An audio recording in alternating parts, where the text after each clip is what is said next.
Pinaalis ko ang batang kabit ng asawa ko. Sinampal niya ako sa harap ng maraming tao. Binalikan ko siya ng 10 sampal at doon mismo ay sinabi ko sa kanya, lumayas ka rin. Nakatayo ako sa entablado ng gala dinner ng kumpanya. Hawak ng mahigpit sa aking kamay ang isang flash drive na may sapat na ebidensya para sirain ang lahat. Sa ibaba ay may mahigit 500 taong nakaupo, ang buong puwersa ng kumpanya ng asawa kong si Diego Reyes.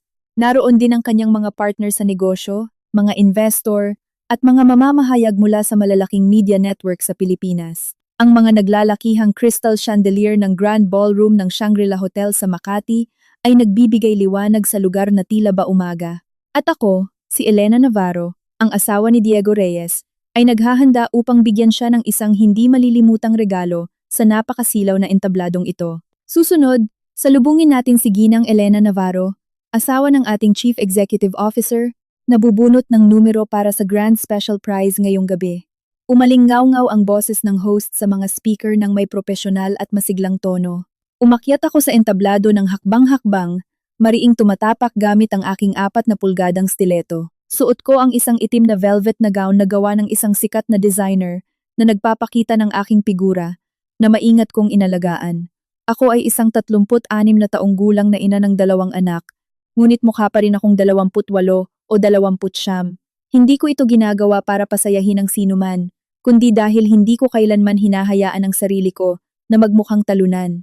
Nakaupo si Diego sa unang hanay. Sa kanyang tabi ay ang kanyang special assistant na si Sofia Cruz. Ang 24 na taong gulang na babaeng iyon, na nakasuot ng champagne na gown na may malalim na cleavage, ay nakayuko sa kanyang tainga para bumulong ng kung ano, nakangiti na parang isang bagong bukadkad na bulaklak. 3 buwan na ang nakalipas nang makita ko sa opisina ng aming bahay sa Ayala Alabang ang isang ultrasound na 6 na linggo. Kay Sofia iyon. Lumuhod si Diego sa harapan ko noong gabing iyon habang umiiyak. Sinasabing sandali lamang iyon ng pagkalito, na tinukso siya ng babae, at ang pinakamahal niya sa mundo ay ang mga bata at ako.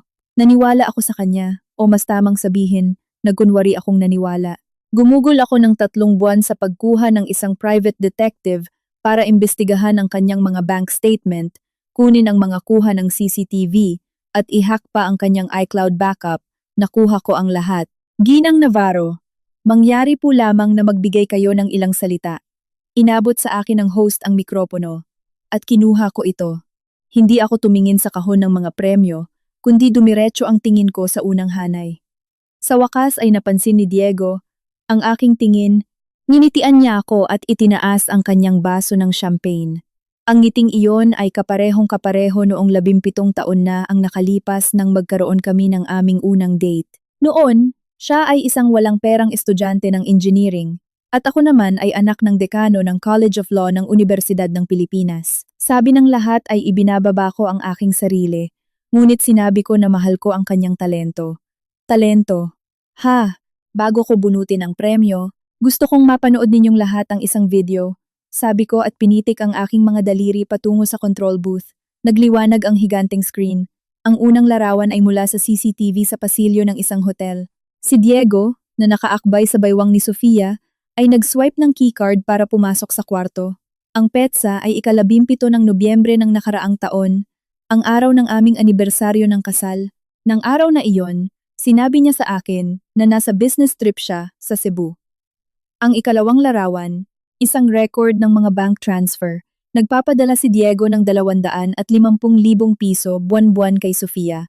Ang nakalagay na dahilan ay sweldo, ngunit wala man lang pangalan ni Sofia sa sistema ng human resources ng kumpanya. Sa nakalipas na 2 taon, ang kabuuang naipadala ay umabot na sa 6 na milyong piso, pera mula sa aming conjugal property. Ang ikatlong larawan, mga screenshot ng WhatsApp. Sinabi ni Diego kay Sofia, dapat na talagang tumabi ang matandang mapait na iyon. Kapag ipinanganak na ang sanggol, makikipaghiwalay ako sa kanya. At kung magtataka siyang gumawa ng iskandalo, may mga paraan ako para iwan siyang walang ni isang kusing sa kalye. Binalot ng nakakabinging katahimikan ang ballroom. Nakita ko kung paano nagbago ang mukha ni Diego mula sa namumula patungo sa pamumutla sa loob ng ilang segundo, at mula sa pamumutla patungo sa kulay abo na parang patay. Bigla siyang napatayo, nakakakilabot ang tunog ng pagkakakaskas ng upuan sa marmol na sahig. Patayin niyo yan! Patayin niyo na yan ngayon din! Sumigaw siya papunta sa control booth. Ngunit nakuha na ng assistant kong si Carmen ang control sa audiovisual room. Walang nakinig sa kanya. Sinubukan ni Sofia na magtago sa ilalim ng lamesa, ngunit ang mga tingin ng 500 tao ay nakatutok sa kanya na parang mga spotlight.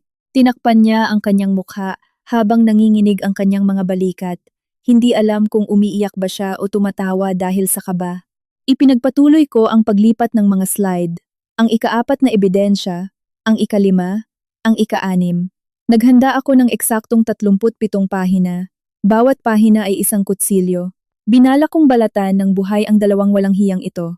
Diego, sabi ko sa mikropono, gamit ang boses na kasing kalmado ng pag-uusap tungkol sa panahon sa Maynila.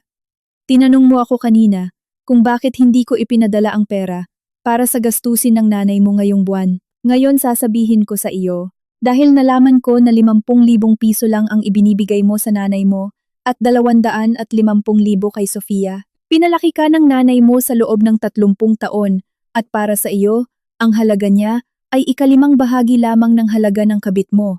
May narinig akong napasinghap sa gulat mula sa madla.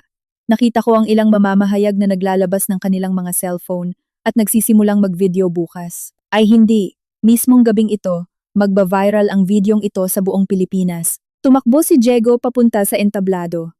Sa sobrang pagmamadali niya, ay nadapa siya sa mga hagdan at muntik nang matumba. Ang lalaking iyon, na sa mundo ng negosyo sa Makati ay palaging isang eleganteng Ginoo, ay sumugod sa akin na parang isang baliw na namumula ang mga mata. Elena, sira na ba ang ulo mo? Alam mo ba ang ginagawa mo? Bukas papasok ang kumpanya sa stock market? Hinawakan niya ang aking pulso ng napakahigpit na tila ba gusto niyang durugin ang mga buto ko. Napakunot ang noo ko sa sakit, ngunit hindi ako nanlaban. Tiningnan ko lang siya ng malamig. Alam ko, sabi ko. Kaya nga pinili ko ang araw na ito. Itinaas niya ang kanyang kamay. Dumating ang sampal ng napakabilis, kaya hindi ko man lang nagawang ipikit ang aking mga mata. Sumabog ang tunog malapit sa mikropono, lumakas sa mga speaker na parang isang putok ng baril. Napalingon ang mukha ko sa isang gilid at nalasahan ko ang dugo sa gilid ng aking mga labi. May mga sumigaw mula sa madla, may tumayo. May sumigaw na tumawag ng pulisya, ngunit walang gumalaw. Nakatingin ang lahat. Pinapanood ang pinakamagandang drama ng taon, madugo at nasa unang hanay. Dahan-dahan kong iniharap ang aking ulo at tiningnan si Diego. Nanginginig pa rin ang kanyang kamay. Sa kanyang mga mata ay may halong pagkabaliw na may takot at galit. Malamang inisip niya na iiyak ako. Natatakpan ko ang aking mukha at tatakbo paalis ng entablado na magiging kaawa-awang asawa akong biktima ng pang-aabuso. Nabibigyan siya ng pagkakataon na gumanap bilang nagsisising asawa at gawing isang simpleng problema ng mag-asawa ang iskandalong ito para kumalma ang sitwasyon. Ngunit, hindi niya ako kilala. Ako, si Elena Navarro, anak ng dekano, number 1 sa board exams, nagtapos ng abogasya bilang magna cum laude sa UP, isang dalubhasang corporate lawyer na humahawak ng mergers and acquisitions sa loob ng 12 taon. Ang mga kasong hinawakan ko ay may pinakamababang halaga na 15 bilyong piso. Nakipagnegosasyon na ako sa mga miyembro ng sindikato, kurakot na politiko, at mga tagapagmana ng malalaking international vulture funds. Inisip niya na mapapabagsak ako ng isang sampal. Ngumiti ako, at pagkatapos ay itinaas ko ang aking kamay, ang unang sampal ng buong lakas sa kaliwa niyang pisngi. Para ito sa sampal na ibinigay mo sa akin ngayon lang. Ang pangalawang backhand na sampal sa kanan niyang pisngi. Para ito noong araw ng ating anibersaryo nang sinabi mong nasa Cebu ka. Ang ikatlong sampal, ika-4, ika-5. Nagbilang ako. Bawat sampal ay may kasamang mga taon ng hinanakit at galit ko. Para maitayo niya ang kanyang startup, tinalikuran ko ang posisyon ko bilang partner sa law firm ko sa BGC. Umuwi ako sa bahay para alagaan ang mga bata. Nang magkasakit ang nanay niya, nilinisan ko ang kanyang arinola sa loob ng 3 taon. Nang maubusan ng pera ang kumpanya niya, isinangla ko ang condominium unit sa Makati na ipinamana sa akin ng tatay ko, ang ika-10 sampal. Huminto ako, namamaga at nag-iba na ang hugis ng mukha ni Diego. Dumudugo ang labi niya, tumalsik ang kanyang salamin, 3 metro ang layo. Paatras siyang sumuray-suray at bumangga sa nakapatong na tore ng mga champagne glass sa gilid ng entablado, nabasag ang mga kristal. Nabahira ng gintong likido ang kanyang mamahaling custom-made na suit. Inayos ko ang neckline ng aking gown at naglabas ng isang dokumento mula sa aking clutch bag. Diego, ito ang kasunduan para sa ating legal na paghihiwalay at annulment. Nakagawa ka ng pangangalunya at pagtatago ng ating conjugal na yaman na may mga hindi maitatangging ebidensya. Hinihingi ko ang formal at legal na paghihiwalay natin. Sa akin mapupunta ang buong custody ng dalawang bata. Hinihingi ko ang 60% ng mga shares ng kumpanya at huwag kang magmadaling tumanggi. Ang video ng pagpalo mo sa akin 1 minuto pa lang ang nakalipas ay naipadala ko na sa mga asawa ng 3 partner mo sa negosyo. Siguradong pinapanood na nila ito ngayon. Sa tingin mo ba ang isang lalaking nananakit ng kanyang asawa sa publiko ay karapat-dapat pa ring maging CEO? Ibinato ko ang mga dokumento sa kanyang mukha. Pirmahan mo. Ngayon din, kung hindi, bukas ng umaga, lahat ng iyong mga investor, kliyente, at mga bangko ay makakatanggap ng mga ebidensya ng iyong pandaraya sa BIR, ang mga panunuhol mo sa ngalan ng kumpanya, at ang pamemeke mo ng iyong financial records. Nasa akin ang mga detalye ng iyong sikretong account sa isang bangko sa labas ng bansa, ang iyong mga iligal na bayad sa isang konsehal, at ang buong kasaysayan ng mga iligal na pananabutahe na ginawa mo sa ating mga kakumpetensya para manakaw ang mga kontrata sa gobyerno. Lumapit ako sa kanyang tainga at bumulong gamit ang boses na siya lang ang makakarinig.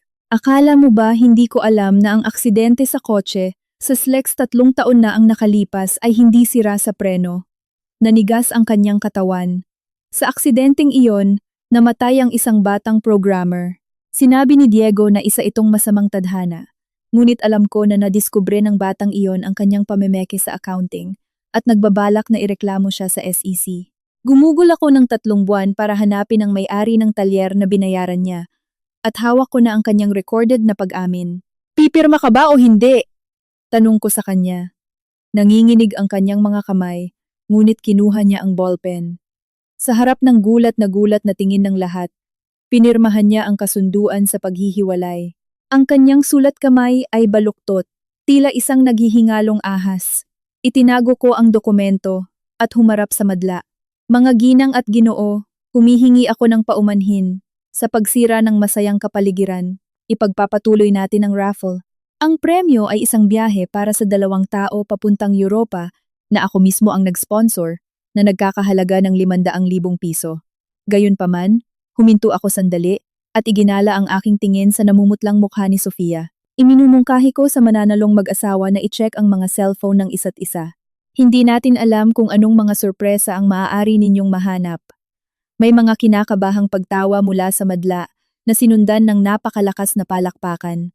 Yumuko ako ng bahagya at bumaba sa entablado. Lumutong ang mga basag na salamin sa ilalim ng aking takong. Nang dumaan ako sa tabi ni Sofia, huminto ako. Nakayuko siya sa kanyang upuan na parang isang basang pusa sa ulan. 3 buwan na ang nakalipas nang i-add niya ako sa Instagram. Tinawag niya akong mahal na Elena. Sinasabing gusto niyang matuto mula sa akin kung paano balansehin ang karera at pamilya. Alam ko na noon pa man na may kahina-hinala sa kanya, ngunit nagtiis ako. Nakipaglaro ako sa laro niya. Ipinakilala ko siya sa mga kliyente. Pumunta pa nga ako sa kanyang kondo sa Mandaluyong para ipagluto siya ng sopas nang magkasakit siya. Siyempre, sinamantala ko na rin ang pagkakataon na magtago ng mga mikropono sa kanyang kwarto. Binibining Cruz, yumuko ako at bumulong sa kanya. Naimbestigahan ko na ang sanggol na dinadala mo. Hindi iyan kay Diego. Nakikipagkita ka sa 3 lalaki ng sabay-sabay at si Diego lang ang pinakamaraming pera. Sabihin mo sa akin, kung ipagtatapat ko ito sa kanya, sa tingin mo ba mas gugustuhin niyang pumatay ng tao ngayon kaysa noong 1 minuto ang nakalipas? Biglang lumiit ang kanyang mga mata sa takot. Tumayo ako ng tuwid at mahinang pinagpaga ng kanyang balikat, tila nag-aalis ng alikabok. Siya nga pala, tanggal ka na sa trabaho, hindi sa kumpanya ni Diego, dahil ang kumpanyang iyon ay malapit ng hindi maging kanya. Tanggal ka na sa buhay ko. Lumayas ka at wag na wag ko nang makikita ang mukha mo kahit saan. Tumalikod ako at naglakad paalis, iniiwan ang isang ballroom na puno ng maiingay at nagulat na mga tao. Paglabas ko ng hotel, humampas sa aking mukha ang malamig na hangin ng Disyembre sa Maynila. Tumakbong nakasunod sa akin ang aking assistant na si Carmen para iabot ang aking coat. Elena, tumawag ang mga partner ng dating boss na si Mr. Reyes. Sabi nila, Gusto nilang makipagkita sa inyo bukas para pag-usapan ang tungkol sa mga shares. Dagdag pa rito, nag-post na sa Twitter at LinkedIn ang mga asawa ng tatlong investor na hinding-hindi sila makikipagtulungan sa isang nananakit ng asawa. Sinuot ko ang aking coat at nagsindi ng sigarilyo. 3 taon na akong hindi naninigarilyo, ngunit ngayon kailangan ko ito. Sabihin mo sa kanila bukas ng 10:00 ng umaga sa law firm ko. Tungkol naman kay Diego, ibinuga ko ang usok at pinanood itong maglaho sa malamig na hangin. Malamang, iniimbestigahan na niya ngayon kung kanino talaga ang anak ni Sofia. Hayaan mo siyang mag-imbestiga. Kapag nalaman na niya ang totoo, doon lang niya maiintindihan ang lahat ng nawala sa kanya dahil sa isang bastardo na hindi man lang sa kanya. Tumunog ang aking cellphone. Ang aking 12 anyos na anak na si Mateo. Ma, nasaan ka? Tumawag si Papa. Sabi niya gumawa ka raw ng iskandalo sa kumpanya, na nabaliw ka na raw.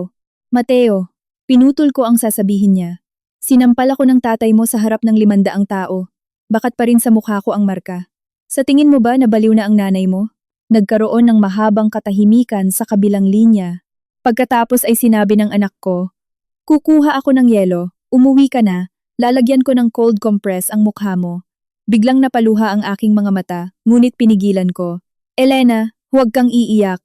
Huwag kang iiyak hanggat hindi ka palubusang nananalo. Huwag iiyak. Mateo, hindi uuwi si mama sa bahay. Mananatili ako sa isang hotel. Bukas dadalhin kita para makipagkita sa isang tao. Kanino? Sa matandang kaibigan ng lolo mo, ang hukom sa Court of Appeals. Dahil sinabi ng tatay mo na baliw ako, ipapakita ko sa kanya kung ano ang tunay na pagkabaliw. Ibinaba ko ang telepono, sumakay sa aking Audi, at tiningnan ang aking sarili sa rearview mirror. Ang kaliwa kong pisngi ay namumula at namamaga, ngunit ang mga mata ko ay kumikinang sa isang nakakatakot na paraan. Ang gabing ito ay simula pa lamang. Nang magising ako sa penthouse suite ng Manila Peninsula, 10:00 na ng umaga. Pumasok ang sikat ng araw mula sa malalaking bintana, nagpapaliwanag sa kasunduan sa paghihiwalay sa ibabaw ng nightstand. Ang pirma ni Diego ay parang isang pangit na peklat, ngunit nang makita ko ito, ay nakaramdam lamang ako ng kagalakan. Mayroong 37 missed calls sa aking telepono, 12 mula kay Diego, 8 mula sa kanyang nanay, at ang natitira ay mula sa nag-aalalang mga kaibigan at kamag-anak. Binalikan ko lamang ng tawag ang matandang kasamahan ng aking ama, si Judge Arturo. Elena. Sabi ni Arturo gamit ang isang matatag na boses. Nabasa ko na ang mga ipinadala mo. Gamit ang mga ebidensyang iyon, siguradong maipapanalo mo ang annulment at matatanggalan siya ng mga ari-arian. Ngunit mag-ingat ka. Ang isang taong katulad niya, na nasukol na parang asong ulol, ay kayang gawin ang kahit ano. Narinig ko sa background ang boses ng aking sariling ama na may pinipigilang galit. Siya ay isang retired literature professor na palaging mahinahon sa buong buhay niya. Ngunit ngayon ay minumura niya si Diego sa telepono. Papa, alam ko. Nagpadala na ako ng mga pribadong bodyguard para sunduin si Mateo at ang maliit na si Lucia. Mananatili sila sa bahay mo sa mga susunod na araw. At ikaw, anong gagawin mo? Tanong ng tatay ko. Tiningnan ko ang skyline ng Makati mula sa bintana. Kukunin ko na ang napanalunan ko sa laban. Ang kumpanya ni Diego, ang Reyes Technologies, ay nagkakahalaga ng 10 bilyong piso at naghahanda na itong pumasok sa stock market. Pag-aari ko na ang 30% ng mga shares, mga ari-ari ang akin na bago pa kami ikasal, ngunit ang itinaas ng halaga nito habang kami ay mag-asawa ay bahagi ng conjugal property. Higit sa lahat, nasa akin ang mga ebidensya ng kanyang katiwalian na sapat na para sirain ang kanyang buhay. Pagsapit ng 11:00 ng umaga, pumasok ako ng saktong oras sa boardroom ng kumpanya. Naghihintay na ang 3 partner ni Diego. Si Mark, ang CTO, isang henyo sa teknolohiya, ngunit mahina ang loob. Si Javi, ang COO, kabatch ni Diego sa universidad na mukhang pinaka-loyal, at si Carmen, ang CFO, ang kaisa-isang babaeng partner at ang kakampi na pinakakailangan kong makuha. Attorney Navarro, si Carmen ang unang tumayo. Anong nangyari sa mukha mo? Sa harap ng 500 tao. Nasa akin ang video. Siguro naman ay napanood nyo na. Nagkatinginan ng 3 lalaki. May isa pang executive na naroroon, ang taga-HR, na nakayuko lamang. Umubo si Javi. Tanging si Carmen lang ang nakipagtitigan sa akin. Elena, nandito tayo para pag-usapan ang kinabukasan ng kumpanya. Ang kasalukuyang sitwasyon ni Diego ay nagpapakitang hindi siya karapat-dapat na manatiling CEO, ngunit inosente ang kumpanya. Daan-daang pamilya ang umaasa rito para makakain. Javi, pinutol ko siya. Hindi ako pumunta rito ngayon para makipagnegosasyon. Pumunta ako rito para magbigay ng impormasyon. Ayon sa pinirmahang kasunduan, ang 27% ng kanyang 45% shares ay mapupunta sa akin. Idagdag pa ito sa orihinal kong 30%. Ako na ang magiging absolute majority shareholder. Imposible iyan. Napatayo si Javi mula sa kanyang upuan. Hindi kailanman papayag si Diego na isa formal iyan sa notaryo publiko. Napirmahan na niya, inihagis ko ang mga kopya ng kasunduan sa lamesa. Isa pa, may mga ebidensya ako ng kanyang corporate bribery, tax evasion, at pamemeke ng financial records. Kung hindi ninyo tatanggapin ang pagpasok ko sa kumpanya, bukas na bukas din ay makakatanggap ang BIR at ang NBI Anti-Fraud Division ng anonymous na reklamo, kasama ang lahat ng dokumento. Kalimutan nyo na ang pagpasok sa stock market. Lahat kayo ay babagsak sa kulungan. Isang nakamamatay na katahimikan ang bumalot sa boardroom. Sa wakas, nagsalita si Mark, ang CTO, gamit ang nanginginig na boses. Elena, wala kaming laban sa iyo. Ngunit si Diego ay kapatid na namin. Kapatid, napahalakhak ako. Mark, noong nakaraang taon, nang kailanganin ng nanay mong maoperahan sa St. Luke's ng madaling araw at kailangan ng 2.5 milyong piso. Sino ang pumunta sa ospital sa gitna ng gabi para dalhin ang pera? Si Diego ba? Hindi, ako. Ipinahiram ko iyon sa iyo mula sa sarili kong bulsa. Walang interes at walang pinapirmahang promissory note. Ano ba ang ginagawa ni Diego noon? Bumibili siya ng Hermes na bag para kay Sofia. Namula ang mukha ni Mark sa hiya. Nagpatuloy ako. Carmen, gusto ng anak mo noong nakaraang taon na mag-apply sa MIT sa Boston. Sino ang sumulat sa kanya ng recommendation letter? Ako? Nakiusap ako sa isang lumang kaklasiko na professor doon. Alam mo ba kung ano ang sinabi ni Diego nang hilingin mo ito sa kanya? Sabi niya, para saan pa mag-aaral ng ganyan katagal ang isang babae? Napakuyom ng mga kamao si Carmen. Humarap ako kay Javi. Javi, ipinagmamalaki mo ang iyong katapatan. Alam mo ba na 3 taon na ang nakalipas? Yung proyekto sa City Hall na ninakaw sa atin ng kalaban? Sa totoo lang ay si Diego ang nagbigay sa kanila ng ating proposal ng palihim? Kumita siya ng 10 milyong piso mula sa kanila, na naging dahilan kung bakit nawalan ka ng bonus na milyon-milyong piso. Nasa akin ang mga resibo ng bank transfer. Gusto mo bang makita? Namutla ang mukha ni Javi na parang papel. Naglabas ako ng flash drive mula sa aking bag at inilapag ito sa gitna ng malaking salaming lamesa. Narito ang lahat ng baho ni Diego. Bibigyan ko kayo ng 2 pagpipilian. Una, susuportahan ninyo ako bilang bagong CEO. Tinitiyak ko sa inyo na patuloy na mag-ooperate ang kumpanya ng normal. Mananatili ang inyong mga shares at itutuloy natin ang plano para sa pagpasok sa stock market. Pangalawa, mananatili kayo sa panig ni Diego at mamamatay tayong lahat. Irereklamo ko kayo at sasama kayo sa kanya sa hukay. Tumayo ako at tiningnan sila mula sa itaas. Mayroon kayong 1 oras para pag-isipan. Iinom lang ako ng kape. Pagbalik ko, gusto ko ng sagot. Lumabas ako ng boardroom. Sumandal sa pader sa pasilyo at huminga ng malalim. Nanginginig ang aking mga kamay, ngunit hindi sa takot, kundi dahil sa pananabik. Sa kauna-unahang pagkakataon sa loob ng 17 taon, naramdaman ko na hawak ko na ang manibela ng aking sariling tadhana. Tumunog ang cellphone. Unknown number, Elena. Ang boses ni Diego ay paos na parang liha na ikinukuskus sa kahoy. Akala mo ba nanalo ka na? Hindi. Ang anak ni Sofia. Sabi niya nang magkatingip ang mga ngipin. Ay anak ko, kagabi nagpa-DNA test ako. Gusto mo bang gamitin ang tungkol sa bata para paghiwalayin kami? Mangarap ka. Tumawa ako ng malakas. Ay, Diego, saang klinika ka ba pumunta? Sa Genesis Laboratories. Ang direktor ng laboratorio na iyon ay dating kaklase ko sa master's degree sa AIM. Sa tingin mo ba, baka may iniba siya ng kaunti sa resulta? Binalot ng nakakabinging katahimikan ang kabilang linya. Pagkatapos ay narinig ko ang tunog ng isang bagay na nabasag. Marahil ay ang telepono na ibinabato sa pader, o marahil ang katinuan ni Diego na nababasag sa libu-libong piraso. Elena, isa kang ahas. Salamat sa papuri. Ibinaba ko ang tawag at binlock ang numero. Pagkalipas ng 1 oras, bumalik ako sa boardroom. Nakatayo silang 3 na may iba't ibang ekspresyon sa mukha, ngunit may iisang tingin. Sumuko na sila. Elena, Iniabot sa akin ni Carmen ang kanyang kamay. Maligayang pagdating sa posisyon bilang chairperson of the board. Nakipagkamay ako sa kanya at tiningnan ang dalawa. Mark, Javi, may pagtutol ba kayo? Wala na, sabi ni Mark gamit ang mahinang boses.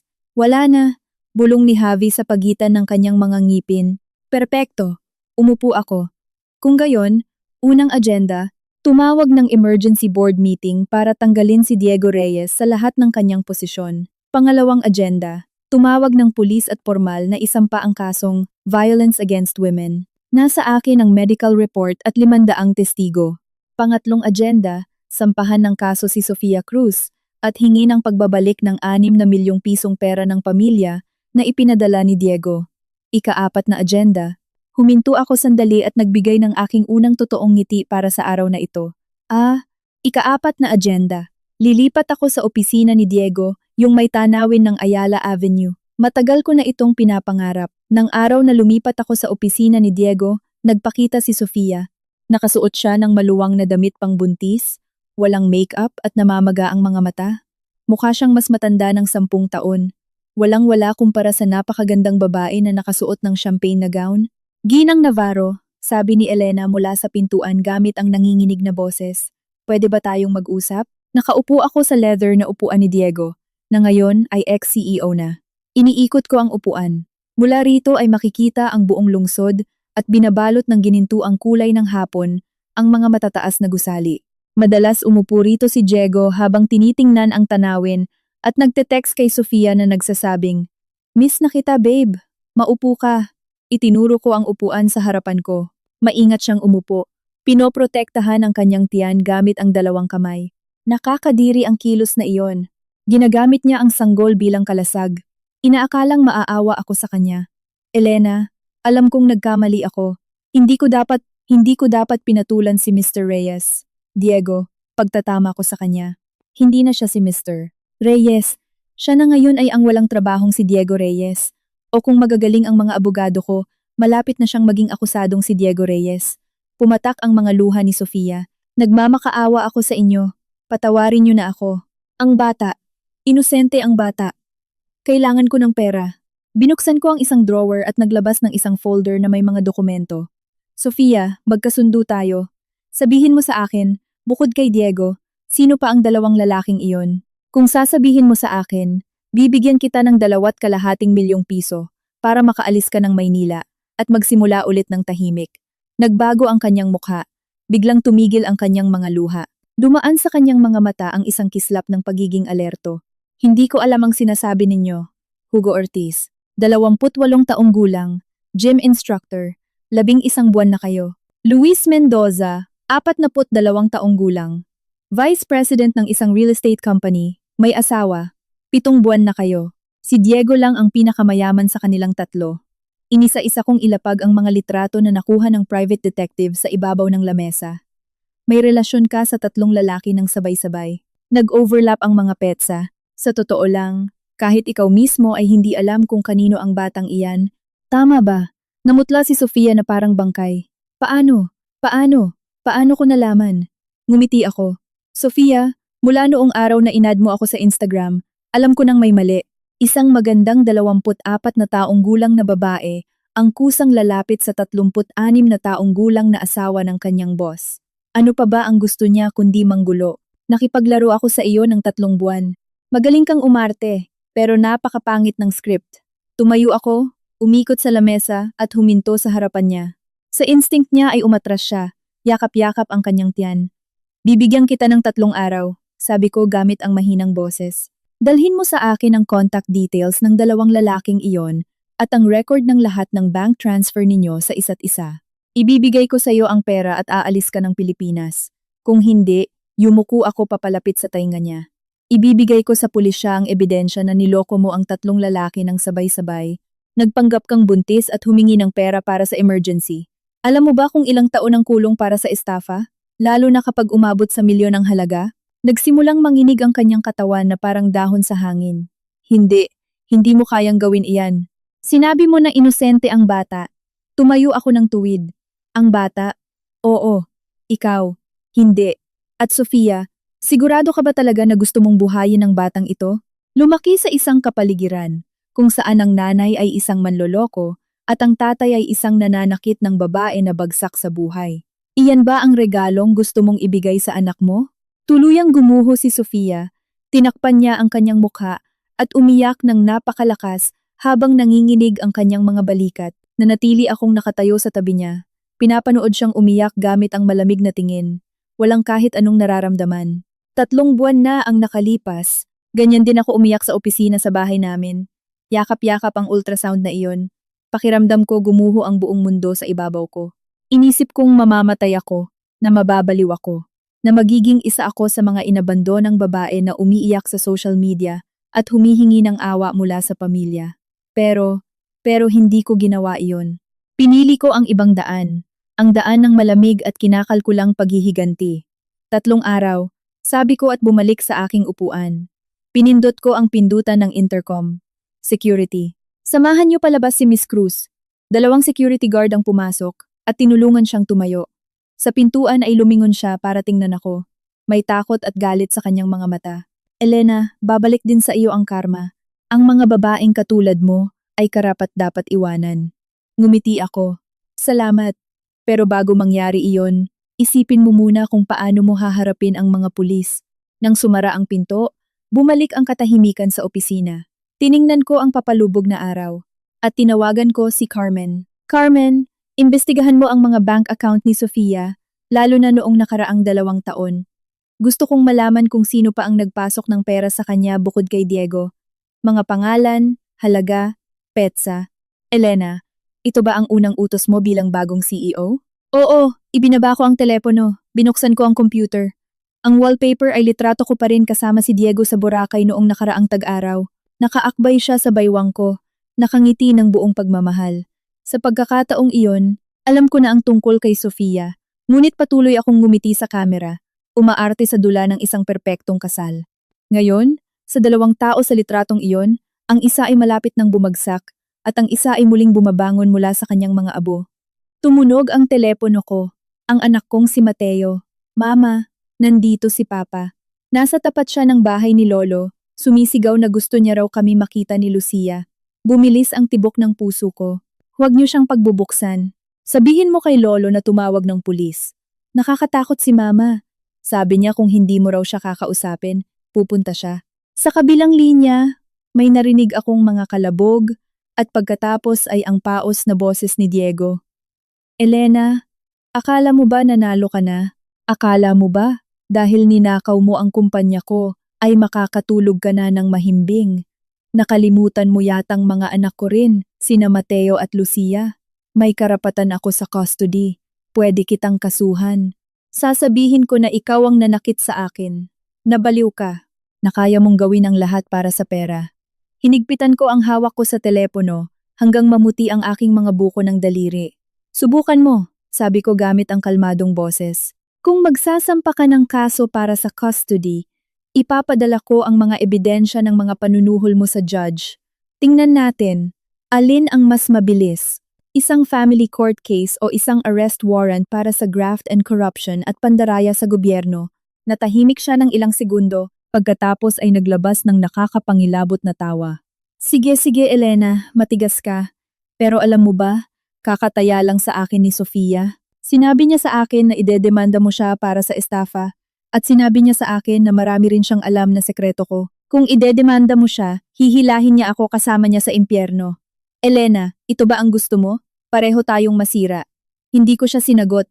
Ang gusto ko ay mawalan ka ng lahat at siya ay makulong. Tungkol naman sa sabay na pagkasira, Diego, nawala na sa iyo ang lahat. Hindi mo palang nare-realize. Pinatay ko ang tawag. Nagpadala ako ng mensahe sa WhatsApp kay Judge Arturo. Judge, kung may nagrereklamo na sinasaktan ko ang asawa ko, huwag ninyong pansinin. Mabilis na dumating ang sagot. Huwag kang mag-alala, Elena. Siya nga pala, ang pamilya ng biktima sa aksidente sa SLEX, 3 taon na ang nakalipas, ay matagal nang sinusubukang buksan ulit ang kaso. Gusto mo ba silang makilala? Pagkabasa ko ng mensahe, dahan-dahang gumuhit ang isang ngiti sa labi ko.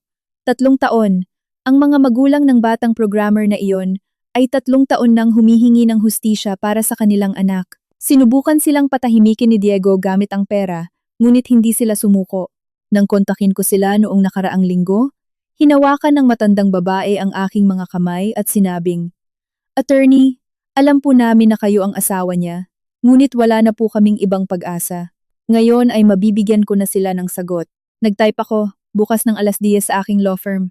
Mas mukhang matanda ang mga magulang ng biktima kaysa sa inisip ko. Ang ina na nasa 70 taong gulang ay nakakuba na, ngunit ang kanyang mga mata ay kumikinang sa isang nakakabiglang paraan. Ang ama ay naka-wheelchair. Ang mga epekto ng stroke ay nagparalisa sa kalahati ng kanyang mukha, ngunit hinawakan niya ang kamay ko ng napakahigpit. "Attorney Elena," sabi ng matandang babae, "3 taon kaming naghintay. Hindi kami takot mamatay. Hustisya lang ang gusto namin para kay Carlo." Ipinagtimpla ko sila ng tsaa sa maliit na meeting room ng dati kong law firm. Dito ako nagtrabaho bago ako kinasal. Sa pader ay nakasabit pa rin ang aking diploma at isang litrato ko noong bata pa ako, kumpidensyal at nakangiti. Noon inisip ko na magiging pinakamagaling akong abogada sa bansa, hindi asawa ng sinuman. Ginang Ginoo, umupo ako sa harap nila. "Ang pangalan ng inyong anak ay Carlo Mendoza, 25 taong gulang, programmer sa Reyes Technologies. Namatay siya sa isang aksidente sa SLEX noong ika-17 ng Nobyembre. 3 taon na ang nakalipas. Ang opisyal na report ay sira sa preno at ang trooper na nakabangga sa kanya ay tumakas at hindi na nahanap pa." Nagsimulang umiyak ang ina. "Opo, ngunit tumawag sa amin si Carlo 1 linggo bago siya namatay. Sinabi niya na nakadiskubre siya ng isang sekreto sa kumpanya, isang napakalaking sekreto. Sabi niya kung magsasalita siya ay babagsak ang kumpanya. Tinanong namin kung ano iyon, ngunit sinabi niya na hindi niya pwedeng sabihin para hindi kami mapahamak. Naglabas siya ng isang panyo, maingat itong binuksan at ipinakita sa akin ang isang basag na cellphone. Sinabi sa amin ng NBI na hindi na ito maayos, na nawala na ang mga files, ngunit hindi namin ito itinapon. Elena, sa tingin niyo ba kaya niyo bang ipatingin ito?" Kinuha ko ang telepono, iniabot ko ito sa IT forensic expert na naghihintay sa labas, isang henyo sa data recovery na binayaran ko ng napakalaki. "Ginang, kailangan ko ng oras, ngunit may gusto akong itanong sa inyo. Sa loob ng 3 taon na ito, may lumapit ba sa inyo para mag-alok ng pera kapalit ng pagtigil ninyo sa pag-iimbestiga?" Nanlaki ang mga mata ng matandang lalaki sa wheelchair at isang paos na tunog ang lumabas sa kanyang tabinging bibig. Tinapik ng matandang babae ang kanyang likod at sinabing, "Opo, mismong si Diego Reyes ang pumunta sa aming probinsya sa Batangas. Nag-alok siya ng 10 milyong piso para pumirma kami sa isang out-of-court settlement na nag-uurong ng kaso.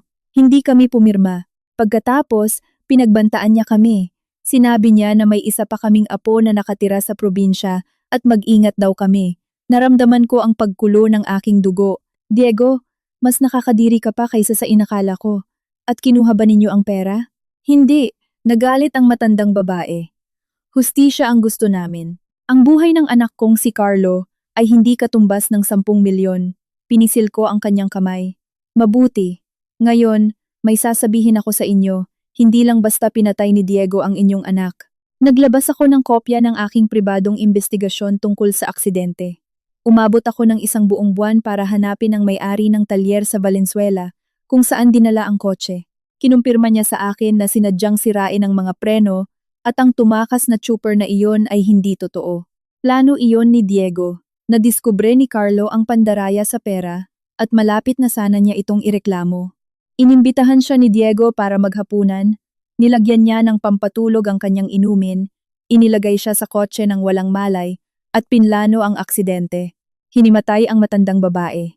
Kailangan naming tumawag ng ambulansya. Magulo ang sitwasyon, ngunit nang dalhin siya ng mga doktor sa PGH, naiwan akong mag-isa sa meeting room habang nakatingin sa mga puno sa labas ng kalsada. Pumasok ang IT expert na may madilim na ekspresyon sa mukha. "Elena, na-recover ko na. 1 linggo bago siya namatay. Kumuha ng litrato si Carlo ng maraming dokumento. Secret accounting ng kumpanya, pinabong kita, peking mga kontrata, at higit sa lahat, lumunok siya ng laway. Mayroong voice recording. Sinuot ko ang aking earphones. Narinig ko ang boses ni Carlo, bata, at kinakabahan. Mr. Reyes, hindi po tama ang mga kwentang ito. Mayroong 150 milyong piso na kita na walang kontrata o resibo. Isang krimen po ito. Kailangan ko itong i-report sa Board of Directors at sa SEC. Pagkatapos ay ang boses ni Diego. Mahinahon, mapanlin lang. Carlo, bata, napakabata mo pa. Hindi mo naiintindihan kung paano gumagana ang negosyo. Ganito na lang, bibigyan kita ng 10 milyong piso. Mag-resign ka at tumira sa abroad. Palampasin mo na ang isyong ito. Hindi ito isang simpleng issue, krimen ito. Rerespetuhin sana kita. Pero, napahalakhak si Diego. Alam mo ba kung magkano ang ibinibigay ko taon-taon sa isang mataas na opisyal ng BIR sa Maynila?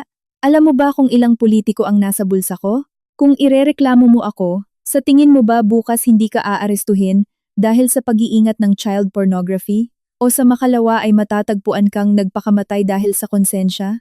Natapos ang recording, tinanggal ko ang aking earphones. Nanginginig ang aking mga kamay, ngunit hindi sa takot. Gamit ang recording na ito, ang mga ebidensya ng pandaraya, at ang testimonya ng may-ari ng talyer. Sobra-sobra na ito para mabulok si Diego sa kulungan hanggang sa matapos ang kanyang buhay. Ngunit kailangan ko pa ng isa. Kailangan ko si Sofia. Tinawagan ko siya. Sumagot siya gamit ang paos na boses. Elena, nakapagdesisyon na ako. Handang-handa na akong makipagtulungan, ngunit may isang kondisyon ako. Magsalita ka. Gusto kong ipangako mo na ang anak ko. Kanino man siya, ay maipapanganak ng ligtas at lalaki ng walang problema. Hindi ko kailangan ng pera mo. Gusto ko. Gusto kong ikaw ang maging ninang niya. Nanlamiig ako. Higit pa ito sa kahit anong inaasahan kong mangyayari. Sofia, naiintindihan mo ba ang hinihiling mo?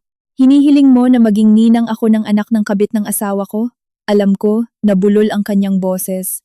Alam ko na sira na ang buhay ko. Itinakwil na ako ng mga magulang ko sa probinsya. Binlock na ako ng mga kaibigan ko. Galit na galit sa akin ang 3 lalaking iyon. Ang batang ito na lang ang natitira sa akin. Alam kong hindi ako karapat-dapat maging isang ina, ngunit gusto ko siyang hanapan ng magandang susuporta sa kanya. Napakamakapangyarihan mo. Kung poprotektahan mo siya, magkakaroon siya ng pag-asa. Nagkaroon ng mahabang katahimikan. Magkita tayo ng personal para pag-usapan ito, sabi ko sa kanya. Nagkita kami sa isang tagong coffee shop sa labas ng Maynila. Mas mukhang pagod at may sakit si Sofia, may malalim na itim sa ilalim ng mga mata. Ngunit halata na ang kanyang tiyan, na 4 na buwang buntis. Ibinigay niya sa akin ang isang flash drive sa ibabaw ng lamesa.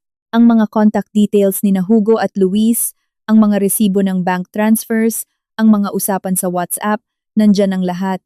Nagbigay si Hugo ng 1,250,000 piso, nagbigay si Luis ng 4 na milyon. Idagdag pa ang 6 na milyon mula kay Diego. 11 milyong piso lahat. Alam kong estafa ito. Handa akong ibalik ang pera at makulong. Pero ano?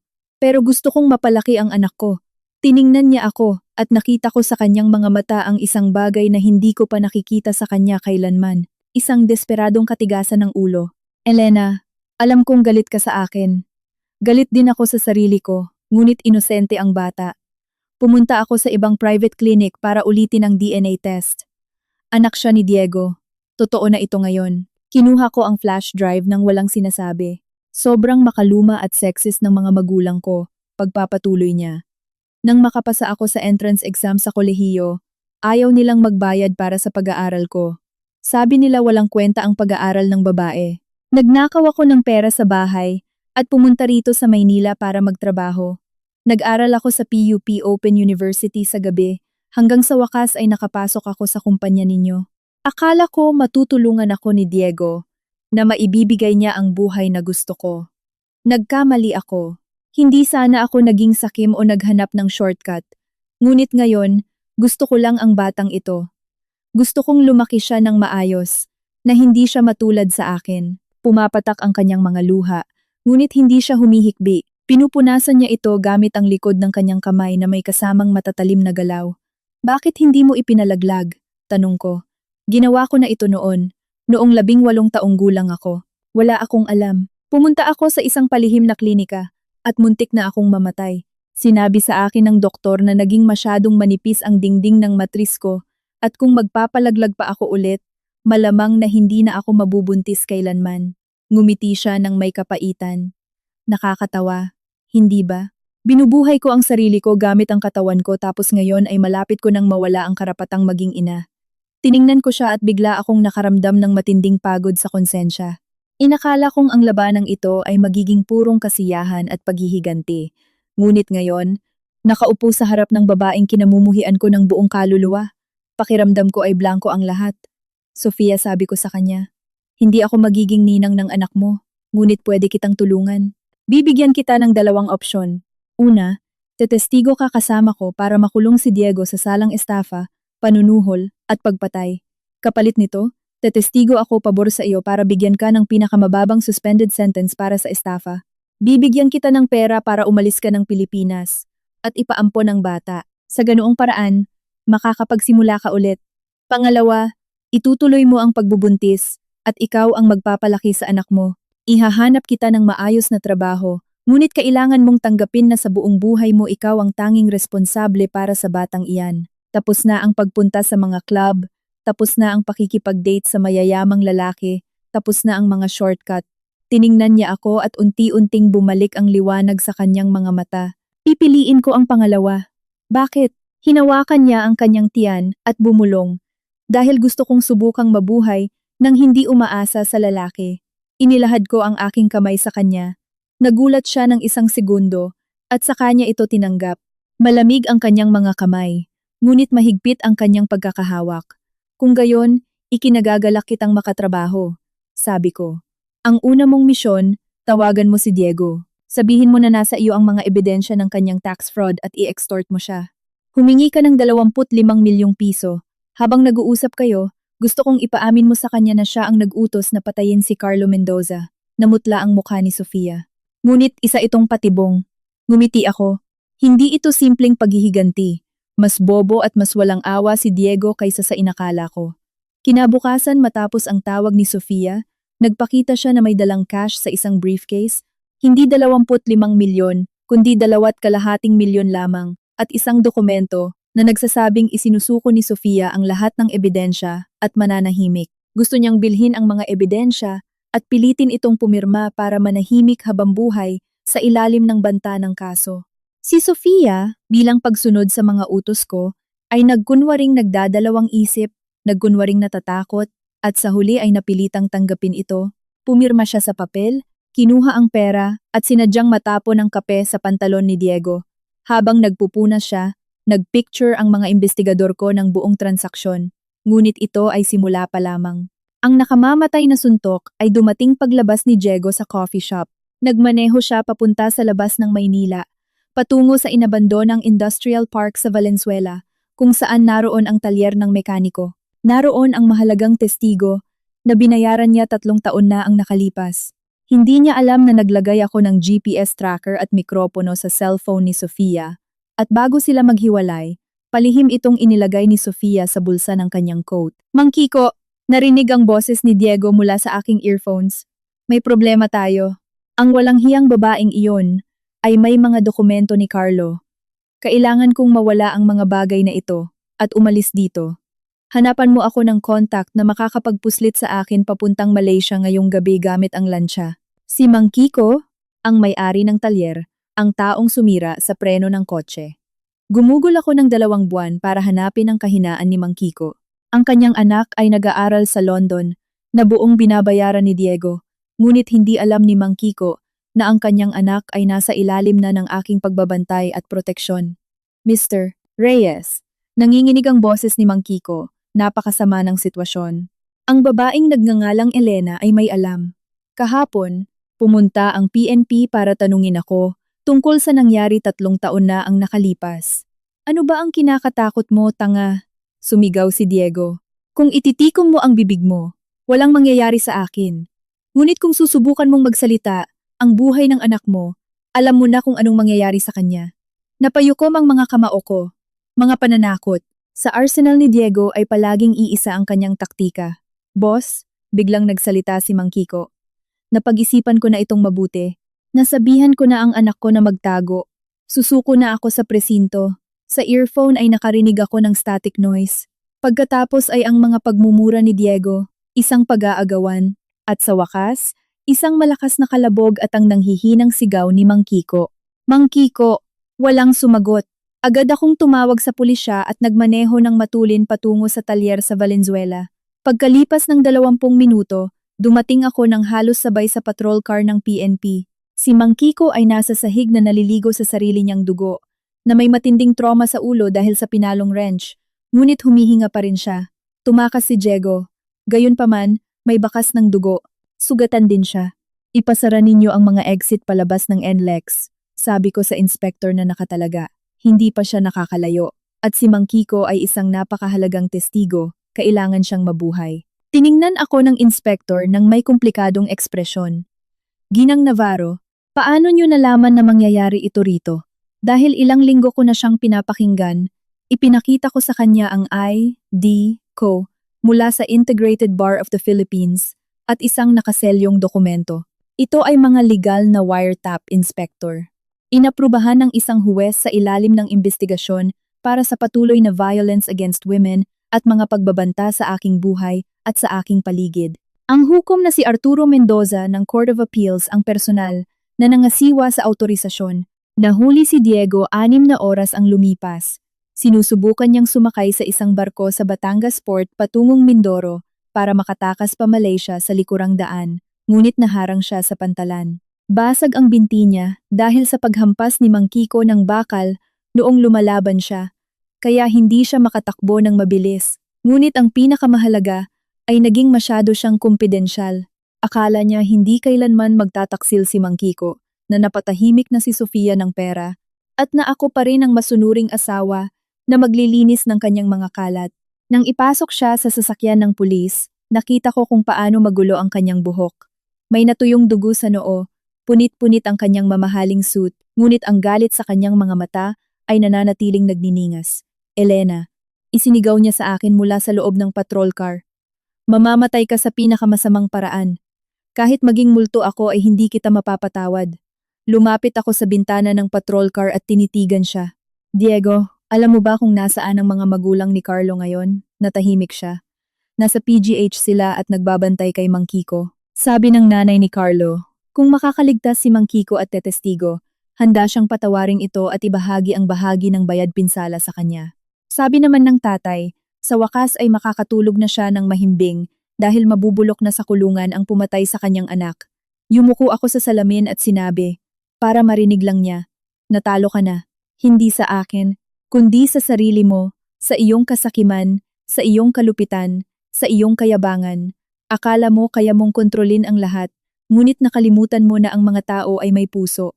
Baka nga isang kriminal si Mang Kiko, ngunit mahal niya ang kanyang anak. Baka nga isang oportunista si Sofia, ngunit gusto niyang maging ina.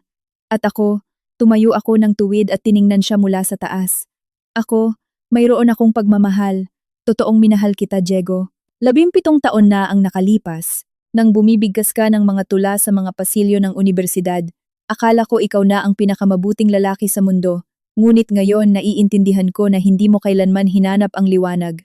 Hinayaan mo lang ang sarili mong lamunin ng kadiliman hanggang sa maging isa ka rito. Dinala na siya. Nanatili akong nakatayo roon, pinapanood habang naglalaho ang sasakyan ng pulis sa EDSA. Bigla akong nakaramdam ng walang hanggang pagod. Lumabas si Sofia mula sa mga anino at hinawakan ang braso ko. Elena, ayos ka lang ba? Oo, huminga ako ng malalim. Medyo pagod lang. At ngayon, anong gagawin natin? Inayos ko ang kwelyo ng coat ko. Ngayon ay pupunta tayo sa kumpanya para magbigay ng press conference. Iaanunsyo natin na tinanggal na si Diego Reyes at inilagay na sa kustudiya ng batas. Ipapakilala natin ang bagong board of directors. Ipapahinto muna natin ang pagpasok sa stock market, ngunit sisimulan natin itong muli sa lalong madaling panahon. At iaanunsyo ko. Tumingin ako sa silangan, kung saan nagsisimula ng magkulay asul at kulay abo ang langit ng Maynila bago sumikat ang araw. Iaanunsyo ko na magsisimula na ang panahon ni Elena Navarro. Naging mas maayos ang press conference kaysa sa inaasahan ko. Tumayo ako sa podium ng head office ng kumpanya. Sa likod ko ay ang bagong logo. Tinanggal ko ang salitang Reyes at pinalitan ang pangalan ng kumpanya sa Albatec, tala ng umaga, ang bituin na nagniningning bago sumikat ang araw. Sa ibaba ay nakaupo ang mga mamamahayag ng business world, inquirer, mga investor, at mga kinatawan ng mga manggagawa. Suot ko ang isang puting custom-made na suit. Halos mawala na ang pasa sa kaliwa kong pisngi. Ngunit sinadya kong mag-iwan ng nakikitang marka sa pamamagitan ng pag-reverse ng makeup, hindi para kaawaan, kundi bilang aking medalya sa digmaan. Una sa lahat, gusto kong humingi ng paumanhin sa lahat. Nagsimula ako ng may matatag na boses bilang founding shareholder ng kumpanya. Nabigo akong matukoy ng maaga ang mga iligal na gawain na ginawa ng matataas na opisyal. Responsibilidad ko ito. Humihingi ako ng tawad sa mga pamilya ng mga biktima, sa mga nalinlang na investor, at sa lahat ng empleyado ng Albatec. Yumuko ako paharap ng 3 segundo. Pangalawa, magsasagawa ako ng ilang anunsyo. Una, tuluyan ng tinanggal sa lahat ng kanyang posisyon si G. Diego Reyes at kasalukuyang nakakulong sa Camp Crame nang walang piyansa sa ilalim ng mga kasong attempted murder, bribery, money laundering, at pamemeke ng mga dokumento. Pangalawa, nagbuo ang kumpanya ng isang Internal Investigation Committee na lubos na makikipagtulungan sa NBI Anti-Fraud Division at sa SEC, walang itatago at walang pagtatakpan. At pangatlo, ganap na papalitan ang buong Board of Directors. Ako mismo ang pansamantalang uupo bilang CEO hanggang sa makahanap ng pinakamagaling na papalit. Nagsimula ang bulungan sa mga dumalo. Nagtaas ng kamay ang isang reporter mula sa isang business newspaper. Elena, ano ang kasalukuyang estado ng inyong kasal kay G. Reyes? Formal na kaming annulled. Hawak ko ang buong custody ng aking mga anak at ang pinakamalaking kontrol sa mga shares ng kumpanyang ito. Narito ang desisyon mula sa family court. Itinaas ko ang folder. Ang lahat ay naaayon sa batas. Ito ay bukas para suriin ng publiko. Nagtanong ang isa pang reporter. May mga usap-usapan na ginamit ninyo ang kaso ng violence against women at isang lumang pagpatay upang magsagawa ng isang planadong corporate coup d'etat laban sa inyong dating asawa. Paano nyo ito sasagutin? Ngumiti ako. Kung ang ibig ninyong sabihin sa planado ay naging tahimik ako ng 3 buwan para mangalap ng mga ebidensya ng pangangalunya at pagnanakaw ng asawa ko, at pagkatapos ay 3 buwan pa para imbestigahan ang pagpatay na sinusubukan niyang pagtakpan. Kung gayon, oo, ito ay isang planadong pagkilos. At kung ang ibig sabihin ng corporate coup d'etat ay matapos sampalin sa publiko sa harap ng 500 tao, ay nagdesisyon akong huwag maging tahimik na biktima na tulad ng nakasanayan. Kung gayon, oo, gumawa ako ng kudeta. Tinitigan ko ng diretso sa mata ang reporter na iyon. Ngunit, Ginoo, may itatanong ako sa iyo. Kung ang partner mo ay nakawin ang naipon mo, gumawa ng malawakang pandaraya sa mismong bahay mo, at lumabas na isa siyang palihim na mamatay tao, anong gagawin mo? Magkukunwari ka bang walang nangyari at ipagpapatuloy ang hapunan? O haharap ka para ibunyag ang lahat? Natahimik ang reporter. Pinili kong humarap, pagpapatuloy ko. Hindi ito madali. Nagbayad ako ng napakalaking halaga. Ang kasal ko. Ang katahimikan ng aking mga anak, ang huling 17 taon ng aking buhay. Ngunit kapalit nito ay nanalo ako ng isang bagay na mas mahalaga, hustisya at kalayaan. Matapos ang press conference, bumalik ako sa opisina ko. Si Carmen, ang CFO, ay pumasok kasunod ko na may dalang isang salansan ng mga folder. Elena, narito ang iminungkahing listahan para sa bagong management. Bilang CTO, kinuha natin ang isang dating executive mula sa Globe. At narito ang mga unang feedback mula sa mga investor. Huminto siya sandali at ngumiti. Sabi nilang lahat, mas mukhang mapagkakatiwalaan daw kayo kaysa kay Diego Reyes. Kinuha ko ang folder nang hindi binubuksan at tiningnan siya. Carmen, bakit mo ako sinuportahan?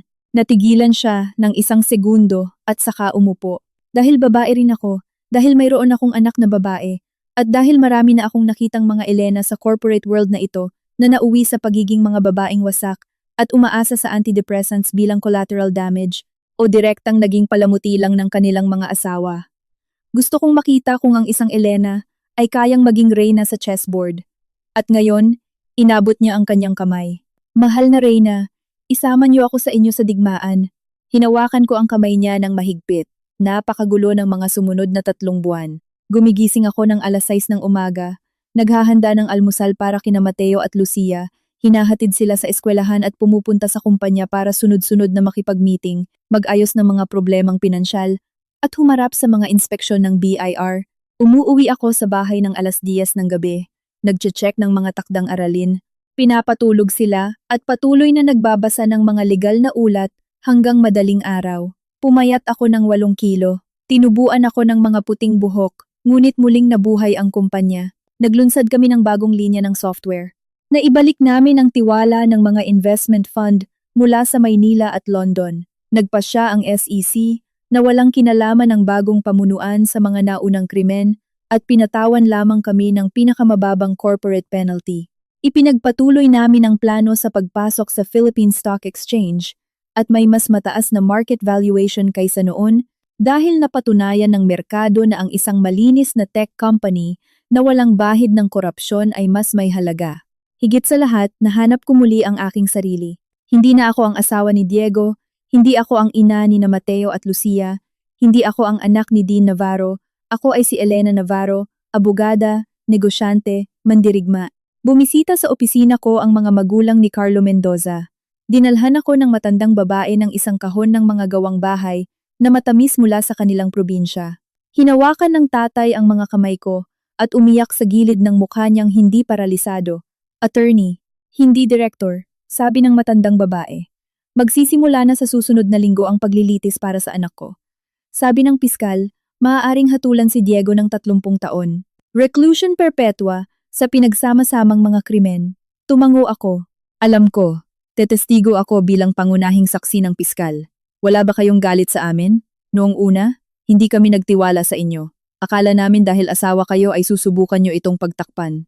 Wala akong galit sa inyo, sabi ko. Nagpapasalamat pa nga ako.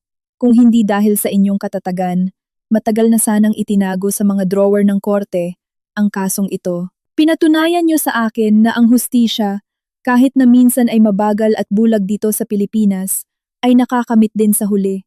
Nang umalis sila, pumasok si Sofia. Napakalaki ng kanyang tiyan.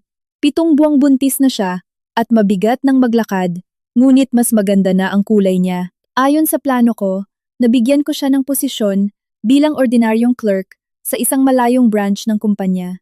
Basic lang ang sweldo, pero sapat na para mamuhay ng may dignidad. Elena, tinawag niya ako sa unang pangalan ko. Napag-isipan ko na ito ng mabuti. Kapag ipinanganak ang bata, gusto kong dalhin niya ang apelyido mo. Natigilan ako, Navarro. Oh, gusto kong pangalanan siyang Lucas Navarro. Ikaw ang magiging tagaprotekta niya sa dilim. Ayokong malaman niya kailanman na ang kanyang biolohikal na ama ay isang mamatay tao na nasa bilibid o na ang kanyang ina ay naging isang estapadora at manggagamit. Gusto kong magkaroon siya ng malinis na papel. Tinitigan ko ang kanyang bilog na tiyan at bigla akong nakaramdam ng isang napakaibang bigat, tila isang banal na responsibilidad. Sofia, maaaring dalhin ng bata ang mga apelyido ko, ngunit kailangan mong ipangako sa akin ang isang bagay. Kahit ano, mabuhay ka ng maayos, hindi para sa kanya, kundi para sa sarili mo. Tapusin mo ang kolehiyo kahit online, mag-aral ka ng ibang lengguwahe, maghanap ka ng seryosong trabaho, wag na wag ka nang aasa sa bank account ng isang lalaki, at wag na wag ka nang maghahanap ng mga madaling shortcut. Ang mundo ay isang napakakipot na daan para sa ating mga babae. Ngunit gaano man kakipot ang daanan, isa itong matibay na lupa, hindi bangin. Pumatak ang kanyang mga luha, ngunit nakangiti siya. Ipinapangako ko. Nag-enroll na ako ng public administration sa UP Open University.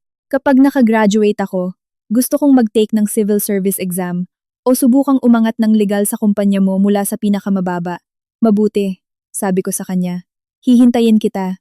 Ang paglilitis sa kasong kriminal laban kay Diego ay nagsimula sa Court of Appeals ng Maynila. Isinuot ko ang aking itim na toga bilang abogada at umupo sa witness stand. Sa harapan ko ay ang defense lawyer ni Diego, isa sa pinakamahal na abogado sa BGC, kilala sa pagpapalaya ng mayayamang kurakot mula sa kulungan. Ginang Navarro, sinimulan niya ang pagtatanong. Ikaw at ang aking kliyenteng si G. Diego Reyes ay naging mag-asawa sa loob ng 17 taon. Sinasabi mo na nagkaroon ng tuloy-tuloy na pang-aabuso, ngunit bakit ka naghintay hanggang sa taong ito bago mo siya ireklamo? Dahil noon ay hindi niya ako sinasaktan, kung saan pwedeng makita ng iba? Kalmado kong sabi. Dahil noon, ang mga suntok na ginagawa niya sa bahay ay palaging nasa mga lugar na kayang takpan ng aking mga damit.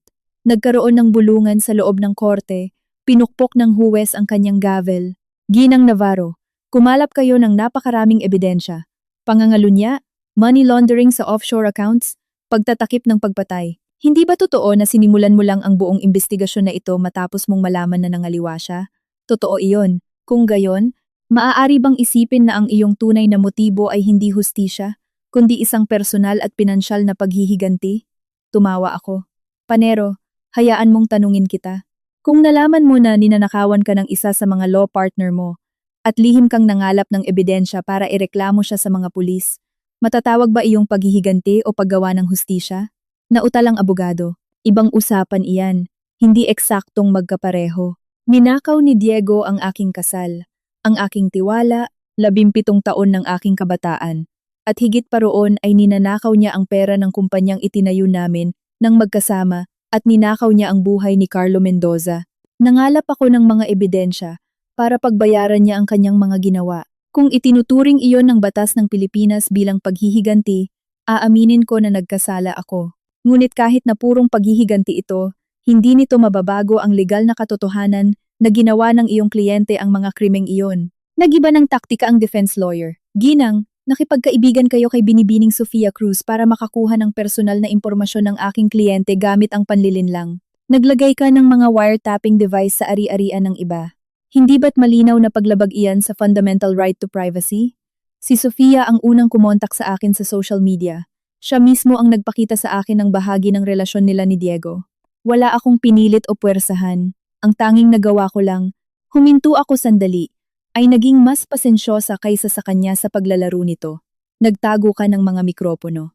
Legal ba iyon? Hindi iyon legal.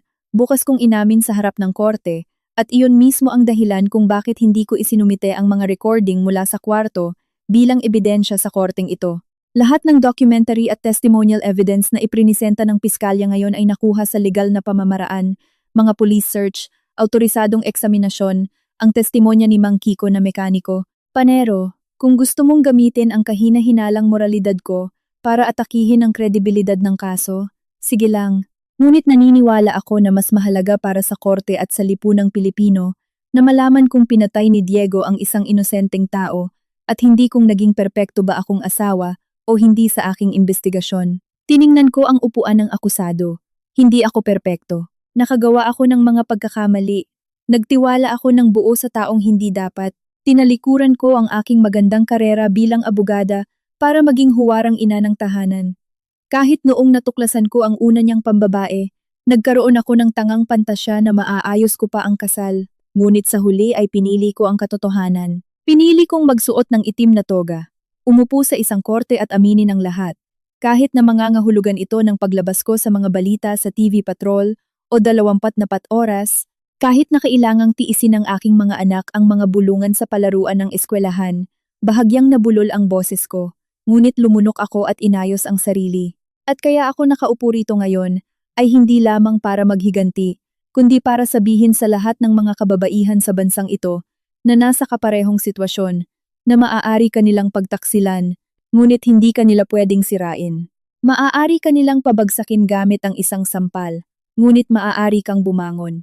Pwede kang umiyak? Siyempre naman, ngunit matapos mong punasan ang iyong mga luha, kailangan mong mag-armas at lumaban. Walang anumang ingay na maririnig sa loob ng korte, kahit langaw ay wala. Nakaupo si Diego sa upuan ng mga akusado. Suot ang kanyang orange na uniforme ng mga nakakulong. Inahit na ang kanyang ulo at mukha siyang mas tumanda ng 20 taon. Tinitingnan niya ako at sa kanyang mga mata ay mayroong hindi ko mabasa. Galit, pagsisisi, ganap na pagkatalo, wala na akong pakialam. Pagkalipas ng 3 araw, inilabas na ang hatol. Hinatulan si Diego Reyes ng reclusion perpetua sa kasong murder.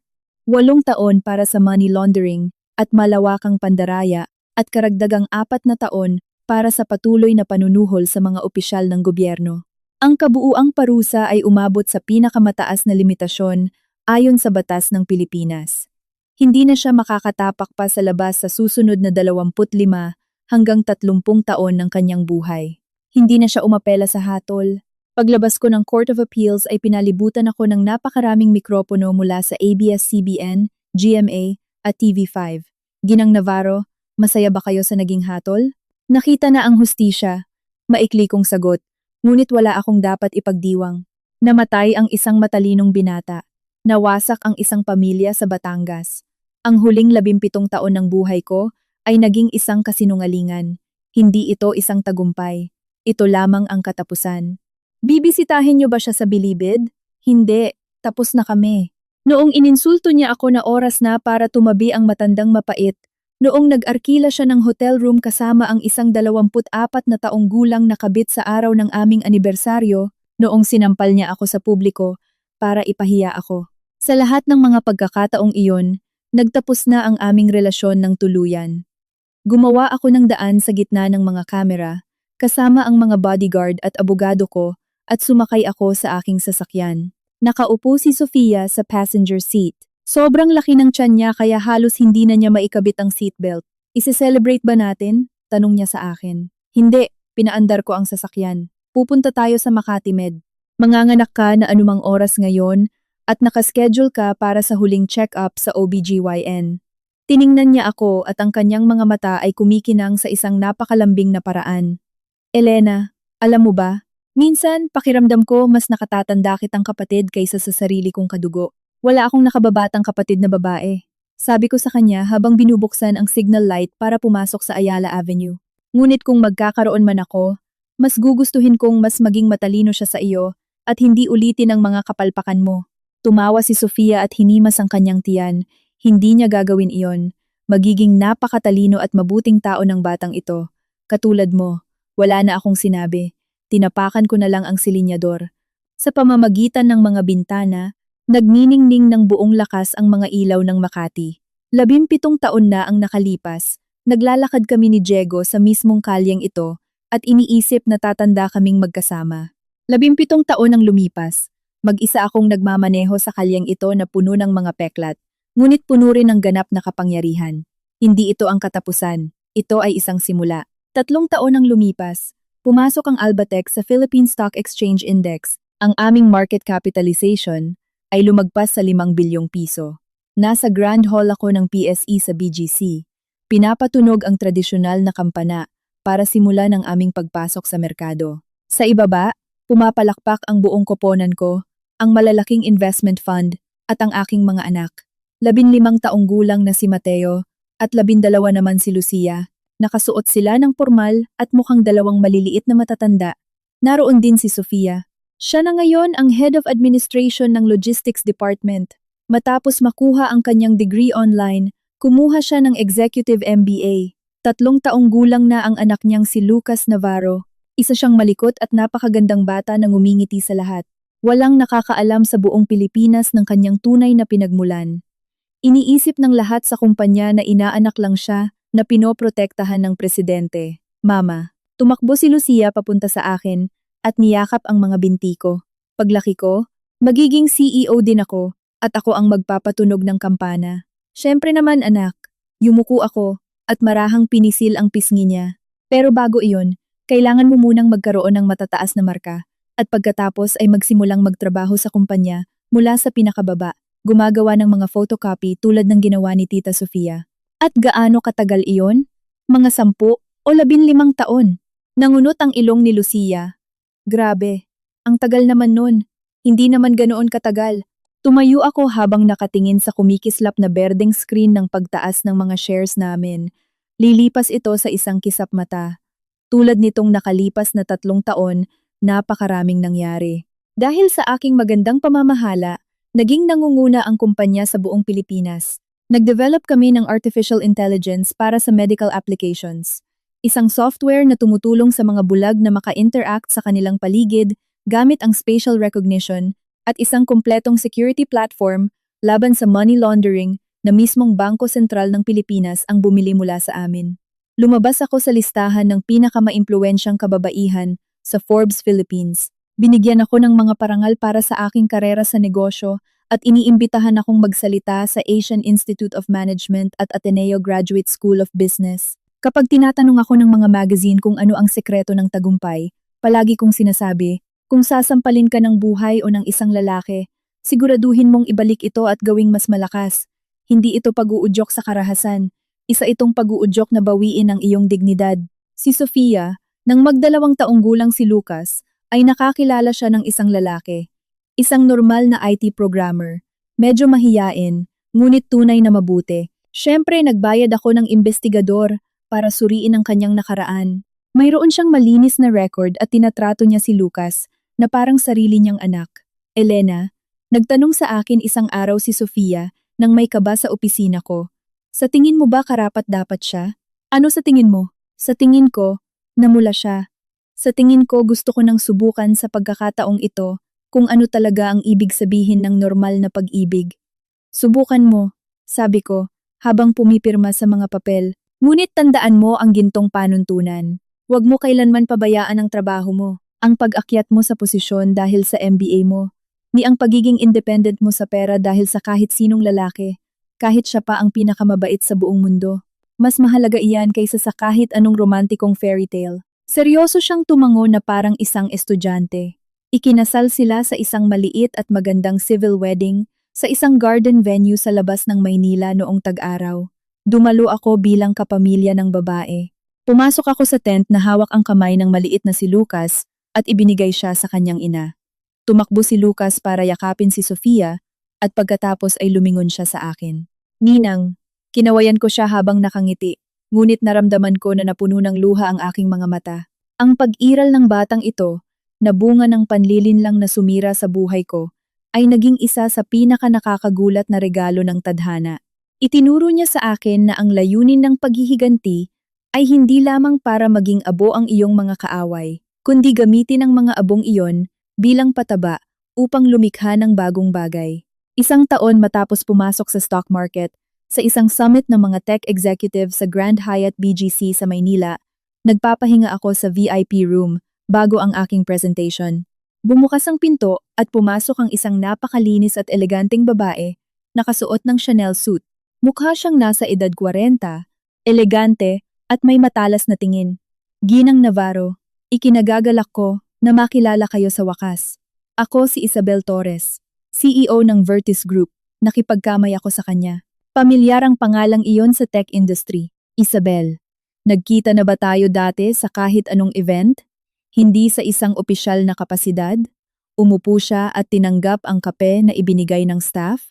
Ngunit sa tingin ko, mayroon tayong ilang magkakilala. Tinaas ko ang aking kilay. Halimbawa? Halimbawa, si Diego Reyes. Ang kamay ko, na may hawak sa porselanang tasa, ay huminto sa ere. Ang Vertis Group ang pinakamalaking karibal ng kumpanya ni Diego noon. Ilang taon na ang nakalipas, ninakaw ni Diego ang isang malaking proyekto mula sa kanila gamit ang mga maduduming taktika, paninira at panunuhol. Hanggang sa muntik ng tuluyang mabangkarote ang kumpanya ni Isabel. Isabel, inilapag ko ang tasa sa lamesa. Kung nagpunta ka rito para maghiganti laban kay Diego dahil sa mga nangyari taon na ang nakalipas, maling tao ang nilapitan mo. 3 taon na kaming hiwalay at anuman ang ginawa niya ay wala nang kinalaman sa Albatec. Alam na alam ko iyan. Ngumiti siya ng misteryoso. Nagpunta ako para magpasalamat. Kung hindi mo siya pinakulong, namatay na sana ang kumpanya ko noong taong iyon. Naglabas si Isabel ng isang eleganteng portfolio at inilagay iyon sa ibabaw ng lamesa. Bukod dyan, nandito ako para mag-alok ng monopolyo. Hawak ng Vertis ang malaking bahagi ng smart home technology sa Pilipinas at ang Albatec naman ang nangunguna sa artificial intelligence. Kung magsasanib puwersa tayo, madudurog natin ang kahit sinong kalaban sa Asia. Mabilis kong sinuri ang mga papel. Ang mga kondisyon na inaalok niya ay napakaganda pabor sa akin, masyadong maganda, na parang sinasadya niyang malugi makipag-alyansa lang sa akin. Isabel, ito, huwag kang magmadaling tumanggi. Pinutol niya ang sasabihin ko at bahagyang lumapit. Alam ko kung anong iniisip mo. Iniisip mo na dahil naging kalaban ako ng dati mong asawa, isa itong Trojan horse, isang patibong. Ngunit Elena, tingnan mo ako. Ako rin ay isang babaeng executive sa mundong puno ng mga lobo. Ako rin ay pinagtaksilan noon. Kailangan ko ring ibangon ang kumpanya ko mula sa abo. Kapag nakikita kita, parang nakikita ko rin ang sarili ko sa salamin. Ibinaba ni Isabel ang kanyang boses at halos bumulong. Bukod dyan, mayroon akong alam na ikatutuwa mo. Marami pa akong alam na baho tungkol sa mga naiwan ni Diego Reyes. Mula sa kulungan ng Bilibid, patuloy pa rin siyang kumikilos gamit ang kanyang abogado para subukang sirain ang kumpanya mo. Gusto mo bang malaman kung sino ang espiya sa loob ng sarili mong board of directors? Nanliit ang mga mata ko. Sino? Si Javi, ang kasalukuyan mong COO, ang matalik na kaibigan ni Diego mula pa sa universidad. Naramdaman ko ang panlalamig ng dugo ko. Javi, ang walang hiyang iyon, ang lalaking pinakamabilis na sumuko, at nangakong magiging tapat sa akin 3 taon na ang nakalipas. Ang executive na tinaasan ko ang bonus ng 4 na beses. May ebidensya ka ba nito, Isabel? Ngayong gabi ng alas 9, sa Shangri-La Fort, room 1208, lihim na makikipagkita si Javi sa dummy lawyer ni Diego para pag-usapan ang plano nila sa pag-agaw sa mga shares mo. Kung interesado ka, pumunta ka at makinig. Tumayo si Isabel at perpektong inayos ang kanyang Chanel suit. Elena, hindi ko ito ginagawa dahil lang sa kapatiran nating mga babae, ginagawa ko ito dahil pabor din ito sa akin. Kung aagawin ni Javi ang kontrol ng Albatec at ibabalik sa kampo ni Diego, ako ang magiging susunod niyang target. Kaya ang ating alyansa ay para sa ating parehong ikabubuhay. Naglakad siya patungo sa pinto at lumingon bago lumabas. Siya nga pala, Elena, yung video nakuha sa cellphone kung saan mo binigyan ng 10 sampal si Diego Reyes sa entablado, na hanggang ngayon ay kumakalat pa rin sa dark web. Pinanood ko na iyon ng 12-12 beses, at sinisiguro ko sa iyo, napakasarap nitong panoorin. Lumabas siya ng VIP room at naiwan akong mag-isa. Matagal akong nakaupo at tahimik. Pagkatapos ay kinuha ko ang aking cellphone at tinawagan ang head ng corporate security, isang dating commander ng NBI na nasa ilalim ng kumpanya. Kailangan kong mag-install kayo ng napakasensitibong mga mikropono sa room 1208 ng Shangri-La Fort ngayong gabi. Gusto kong i-record ang bawat salitang sasabihin sa loob. Boss, illegal wiretapping po iyan kapag walang warrant mula sa judge. May malakas akong suspetsya na ang Chief Operating Officer ay gumagawa ng industrial espionage, isinisiwalat ang mga corporate secret, at sinusubukang isabotahe ang isang kumpanyang nasa stock market. Ito ay preventive measure para protektahan ang mga asset ng kumpanya. Ako ang mananagot dito. Kinagabihan, hindi ako pumunta sa hotel. Nakaupo ako sa sofa sa sala ng bahay ko sa Forbes Park. Binabantayan ang math homework ni na Mateo at Lucia habang nakikinig gamit ang isang nakatagong earpiece sa ilalim ng buhok ko sa encrypted na audio. Narinig ko ang boses ni Javi, ang abogado ni Diego, at ang ikatlong hindi pamilyar na boses na tila isang fixer sa mga politiko. Naging malinaw na si Diego, sabi ni Javi. Kung mapapaikot natin ang sitwasyon at masisira natin si Elena sa media at sa batas, handa siyang ibigay sa akin ang lahat ng kontrol sa voting rights na pwede pa niyang impluwensyahan mula sa mga nakatagong subsidiary na katumbas ng 10-10 milyon. Ngunit paano mangyayari iyon kung wala na siyang shares? Pagdududa ng abogado. Nagkakamali ka, patawang sumagot si Javi. Noong mabilisan nilang paghihiwalay, si Elena, kahit gaano pa siya katalinong abogada, ay hindi nakapaghalungkat ng sapat. Mayroon pang 15% ng shares si Diego na nakatago sa isang blind trust fund sa offshore account sa ilalim ng isang dummy corporation. Kung idadagdag natin ito sa aking 10% at makumbinsi natin ang publiko na isa siyang baliw, may pagkakataon tayo para magsagawa ng hostile takeover sa susunod na board meeting. Pero kakampi ni Elena ngayon ang media, umubo ang fixer. Para mapabagsak siya, kailangan natin ng isang napakaruming iskandalo, iyong sisira sa kanyang moralidad. Ako na ang bahala dyan, hininaan ni Javi ang kanyang boses, na tila naglalabas ng lason. Noong naghahanap siya ng ebidensya laban kay Diego 3 taon na ang nakalipas, marami siyang nilabag na batas, panunuhol, illegal wiretapping, pamimilit, nakakopya ang lahat ng ito sa isang hard drive. At kung hindi pa iyon sapat, sobrang weird ng relasyon nila nung kabit ng asawa niya, iyong Sofia na iyon. Alam niyo ba na yung anak ni Sofia, yung Lucas ba iyon? Sa totoo lang ay padabog kong tinanggal ang earpiece mula sa tainga ko. Sapat na, alam ko na kung anong dapat kong gawin. Kinabukasan ng umaga, tumawag ako ng emergency board meeting sa ICA, 40 palapag ng PBCom Tower. Nakaupo si Javi sa dulo ng mahogany table. Tumatango at ngumingiti sa akin na parang tapat na tuta tulad ng ginagawa niya araw-araw. Mga miyembro ng board, nagsimula ako habang nakapatong ang mga kamay sa lamesa. Nagpatawag ako ng emergency meeting ngayon para ipaalam ang 2 agarang desisyon. Una, tinatanggal si G. Javi Montenegro, epektibo ngayon din, sa posisyon bilang COO at aalisin sa kumpanya dahil sa hinala ng matinding pagtataksil sa kumpanya, pagsisiwalat ng mga sekreto at corporate espionage kasama ang mga kalaban mula sa labas. Nanigas ang ngiti ni Javi. Nanlaki ang kanyang mga mata. Ikalawang desisyon. Ipinagpatuloy ko gamit ang malamig na boses. Iminumungkahi kong i-activate ang poison pill na estratehiya.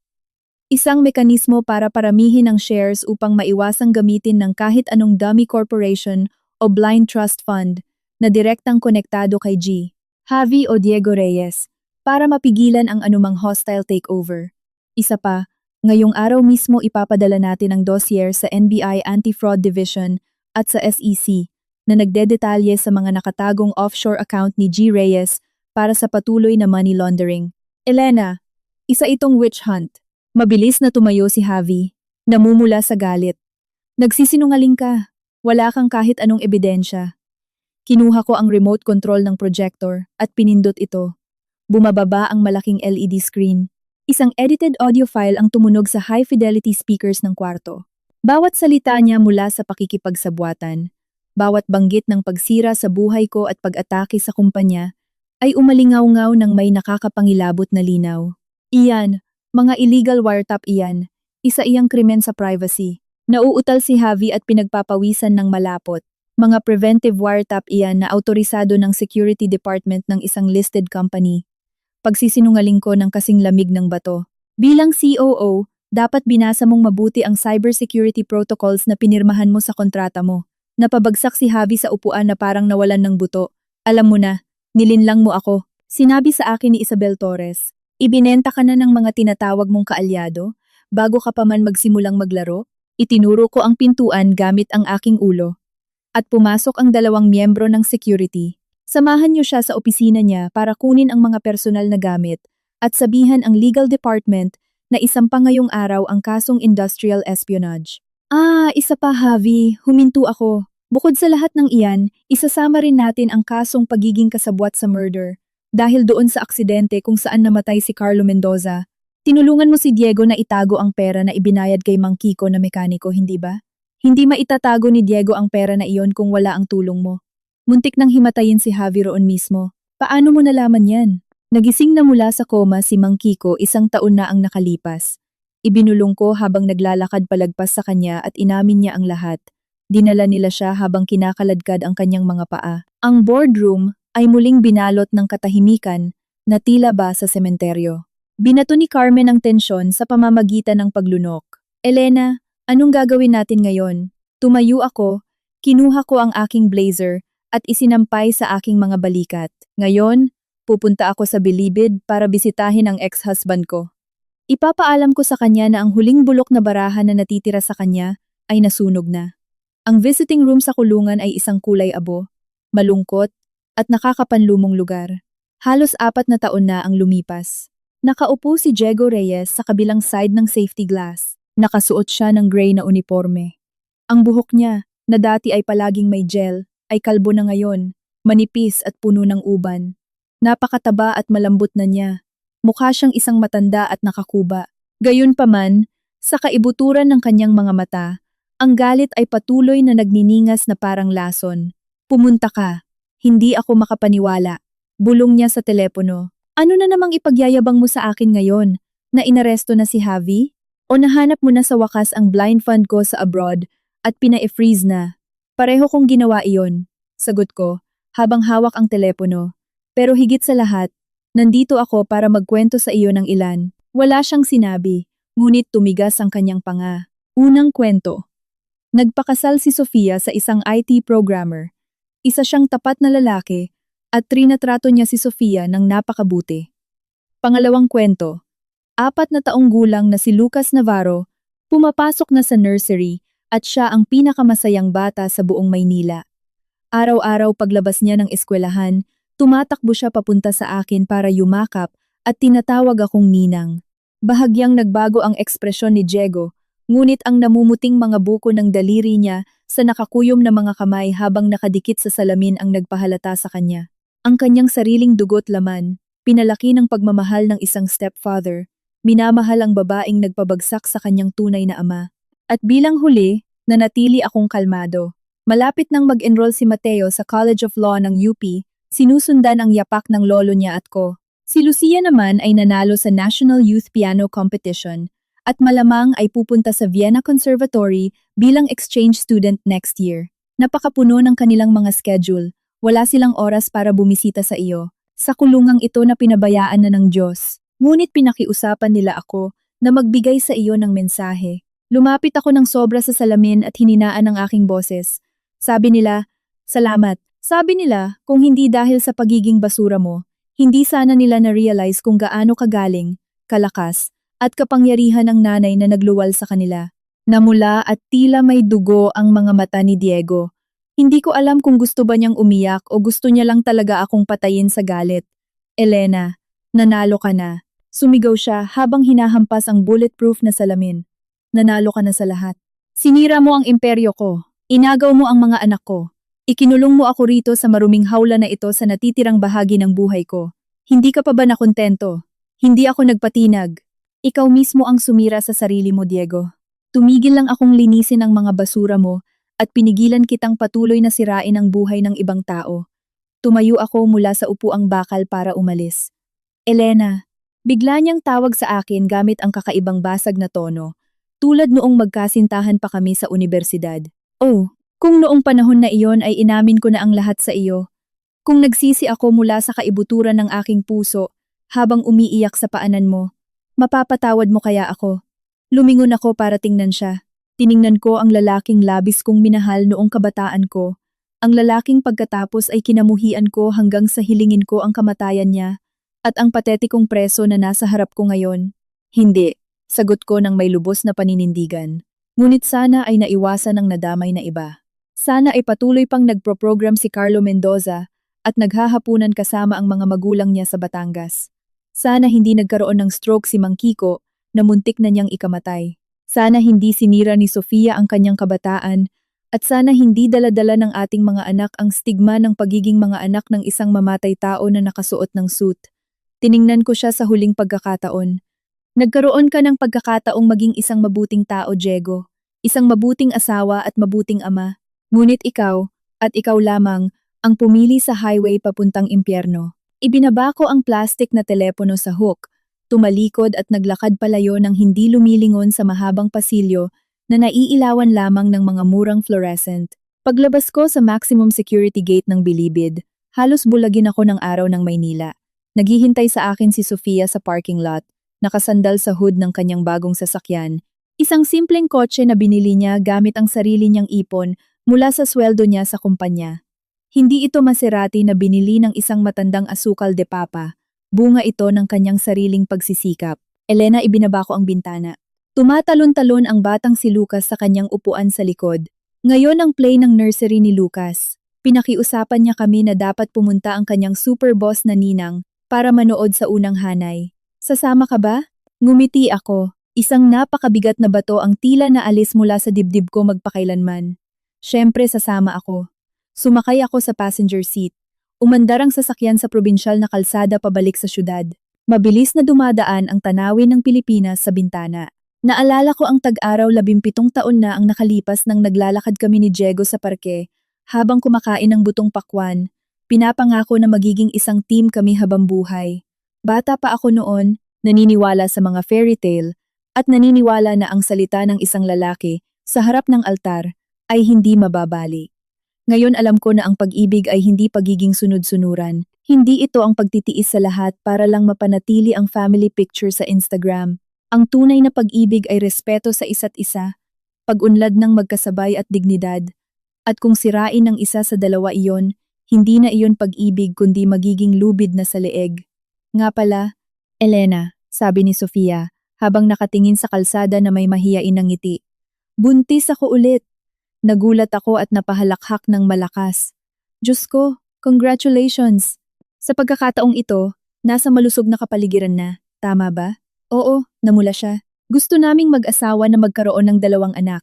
Daladala ni Lucas ang apelyido mo, Navarro, at ang batang babaeng ito na paparating ay dadalhin naman ang apelyido niya.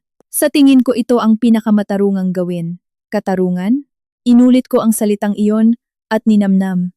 Oo, ang mundo ay hindi kailanman naging patas sa ating mga babae. Kaya nga kailangan nating agawin ang katarungan ng patalikod mula sa tadhana. 10 taon matapos ang sikat na sampal. Presidente Navarro, narito ang ulat ng CSR, Corporate Social Responsibility para sa taong ito. Nag-iwan ang assistant ko ng isang makapal na dossier sa ibabaw ng desk ko sa opisina ng PBCom Tower sa Financial District ng Makati. Ang Alba Women's Entrepreneurship Fund na itinatag ko ay nakatulong na pondohan ang mahigit 30,000 kababaihang negosyante sa Pilipinas. Ang pro bono law firm na eksklusibo kong binuksan para sa mga biktima ng violence against women at hindi pagbabayad ng child support ay naipanalo ang mahigit 10,000 kaso. Binuklat ko ang mga pahina ng report at pumirma sa dulo gamit ang aking Montblanc pen. Napakaganda ng trabaho. Para sa susunod na taon, taasan ninyo ang budget nila ng 30%. Ngunit Elena, ang Board of Directors, itinaas ko ang tingin ko. Ako ang presidente at may-ari ng 60% ng kumpanya. Ang desisyon ko ay desisyon ng board. Tumango ang assistant na may paggalang at lumabas ng malaking opisina.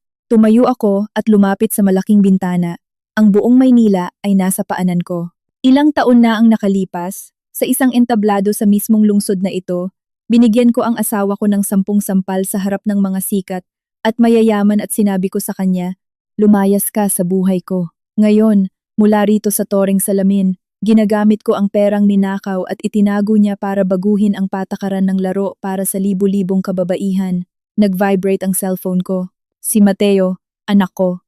Mama, nakapasa ako sa bar exams. Simula sa susunod na buwan, magsisimula ako bilang associate lawyer sa pro bono law firm mo laban sa violence against women. Ngumiti ako ng may pagmamalaki. Alam ko na iyon. Sinabi na sa akin ng direktor ng law firm ang grades mo. Sabi niya, ikaw daw ang number 1 sa batch ninyo. Siyempre naman, wala nang iba. Sabi niya na may angas ng isang batang lalaking lumaki sa Maynila. Anak ako ng maalamat na si Elena Navarro at anak ka rin ni Diego Reyes. Ang tono ko ay naging mas seryoso at malambot. Mateo, wag mong kakalimutan iyon. Nakagawa ng nakakapangilabot na mga bagay ang tatay mo at pinagbabayaran niya ito gamit ang buhay niyang nakakulong sa 4 na pader. Ngunit ang dapat mong matutunan mula sa dugo niya ay hindi ang kamuhian siya, kundi siguraduhin na hindi ka magiging katulad niya. Nagkaroon ng katahimikan sa kabilang linya. Mama, noong nakaraang linggo binisita ko siya sa kulungan. Natigilan ako. Pumunta ka sa Bilibid? Oo. Sobrang tanda na niya. Sabi ng mga doktor ng Bureau of Corrections na may malala siyang cancer. Malamang bibigyan na siya ng executive clemency para makalaya na dahil sa humanitaryanong kadahilanan dahil konting panahon na lang ang natitira sa kanya. Pinakiusapan niya ako na iparating sa iyo ang isang bagay. Lumunok ako. Ano ang sinabi niya? Sabi niya sa akin, patawarin mo ako at magpasalamat. Sabihin daw salamat sa pagpapalaki kina Mateo at Lucia nang may ganap na integridad. Napakabuti. Salamat dahil hindi mo hinayaan na kaladkarin ko sila kasama ko sa basurahan. Tiningnan ko ang mga ulap sa ibabaw ng Sierra Madre. Naalala ko ang huling beses na nakita ko siya. Ang hinanakit at ang nawasak na kayabangan. At kung paano ang 10 taon ng pagkabulok sa isang selda ay sa wakas nagawang durugin ang baluti ng mapagmataas na halimaw na iyon. At ano ang isinagot mo sa kanya, Mateo? Sabi ko, Papa, pinapatawad kita, ngunit hindi kita pinapatawad dahil karapat-dapat kang patawarin sa ginawa mo kay Mama at sa batang iyon. Pinapatawad kita dahil ayaw kong dalhin ang galit ko sa iyo sa natitirang bahagi ng buhay ko. Malaya ako, napuno ng luha ang mga mata ko. Ang batang ito ay walang hanggan ang pagiging mas mabuti, mas mature at mas mapagpatawad kaysa sa akin noong kaedad ko siya. Mateo, mas mabuti ka kaysa sa akin. Tumawa siya sa kabilang linya. Siyempre, Mama.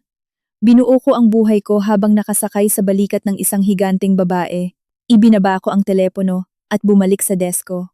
Sa hapon ay may video conference ako kasama ang delegasyon ng UN Women para palawakin ang ating technology entrepreneurship scholarships. Sa gabi ay may family dinner ako sa bahay ni na Sofia. Ise-celebrate namin ang birthday ng batang si Lucia, ang ikalawa niyang anak, at makikita ko rin si Lucas, na 14 na taong gulang na, at gusto na turuan siyang maglaro ng chess ng kanyang ninang. Nagpapatuloy ang buhay, hindi natatapos ang mga laban, ngunit hindi na ako nakikipagdigma para maghiganti. Ngayon, nakikipagdigma ako para sa hinaharap, para bumuo ng mga tulay, mga oportunidad, at bumuo ng isang kapaligiran kung saan walang babae ang sasampalin sa mukha para hingin ang kanyang lugar sa mundo. Bago ko patayin ang computer para umuwi, nakita ko na may pumasok na email. Galing iyon sa matandang ina ni Carlo Mendoza, mula sa kanilang probinsya sa Batangas. Sa edad niyang 80 taon, ay natutunan na niyang gamitin ang iPad na ipinadala ko, Attorney Elena. Pumanaw na ang asawa ko kagabi. Payapa siyang umalis habang natutulog. Bago niya ipikit ang kanyang mga mata, sinabi niya na sa wakas ay makakatulog na siya sa pinakamahabang pagtulog at makakapagpahinga ng totoo dahil alam niya na hindi na naghihintay ng hustisya ang aming si Carlo sa langit. Salamat sa pagbibigay ninyo ng dignidad sa aming pagtanda. Pagpalain nawa kayo palagi ng Diyos. Elena, kayo at ang inyong lakas. Mabilis kong tainpe ang sagot. Ginang, ang mga tunay na bayani ay kayo. Kung hindi dahil sa katapangan ng mga magulang na hindi nagpabili sa 10 milyong pisong may bahid ng dugo, ang hustisya ay hindi kailanman darating para hulihin ang mga duwag. Mag-ingat po kayo palagi at kung may kailangan kayo, narito ang personal number ko. Pinindot ko ang send, isinara ang laptop at kinuha ang aking bag. Lumabas ako sa pasilyo. Sa pader, sa tapat ng mga executive elevator, nakasabit ang isang malaking Chinese calligraphy painting na ibinigay sa akin ng tatay kong retiradong dekano, ilang taon na ang nakalipas. Sinasabi roon ang isang lumang kasabihan, kahit 10,000 tao ang humarang sa aking daanan, susulong ako. Ilang taon na ang nakalipas, mag-isa akong humarap sa isang ballroom sa mga mapanghusga at sexist na mga mata ng 500 negosyante. Sinampal ko ang nagtaksil sa akin sa mukha at sinabi ko sa kanilang lahat na mapunta sa impyerno. 10 taon ang lumipas, mayroon na akong libu-libong tao na nagtatrabaho kasama ko. Hindi sila mga sundalo para sa aking paghihiganti. Sila ang aking mga kasama sa paglalakbay. Sila ang lahat ng mga kababaihan at kalalakihan na minsan ay naglakad sa dilim, naapakan, at gumawa ng hindi matitinag na desisyon na huwag nang manahimik pa kailanman. Bumukas ang mga pinto ng elevator. Pumasok ako at pinindot ang button papunta sa underground parking. Sa ibaba, naghihintay ang aking sasakyan at ang aking susunod na destinasyon dahil ang libro ay hindi kailanman nagsasara. Bawat pagsikat ng araw ay isang bagong pagkakataon para magbigay liwanag sa mundo, para maging tala ng umaga.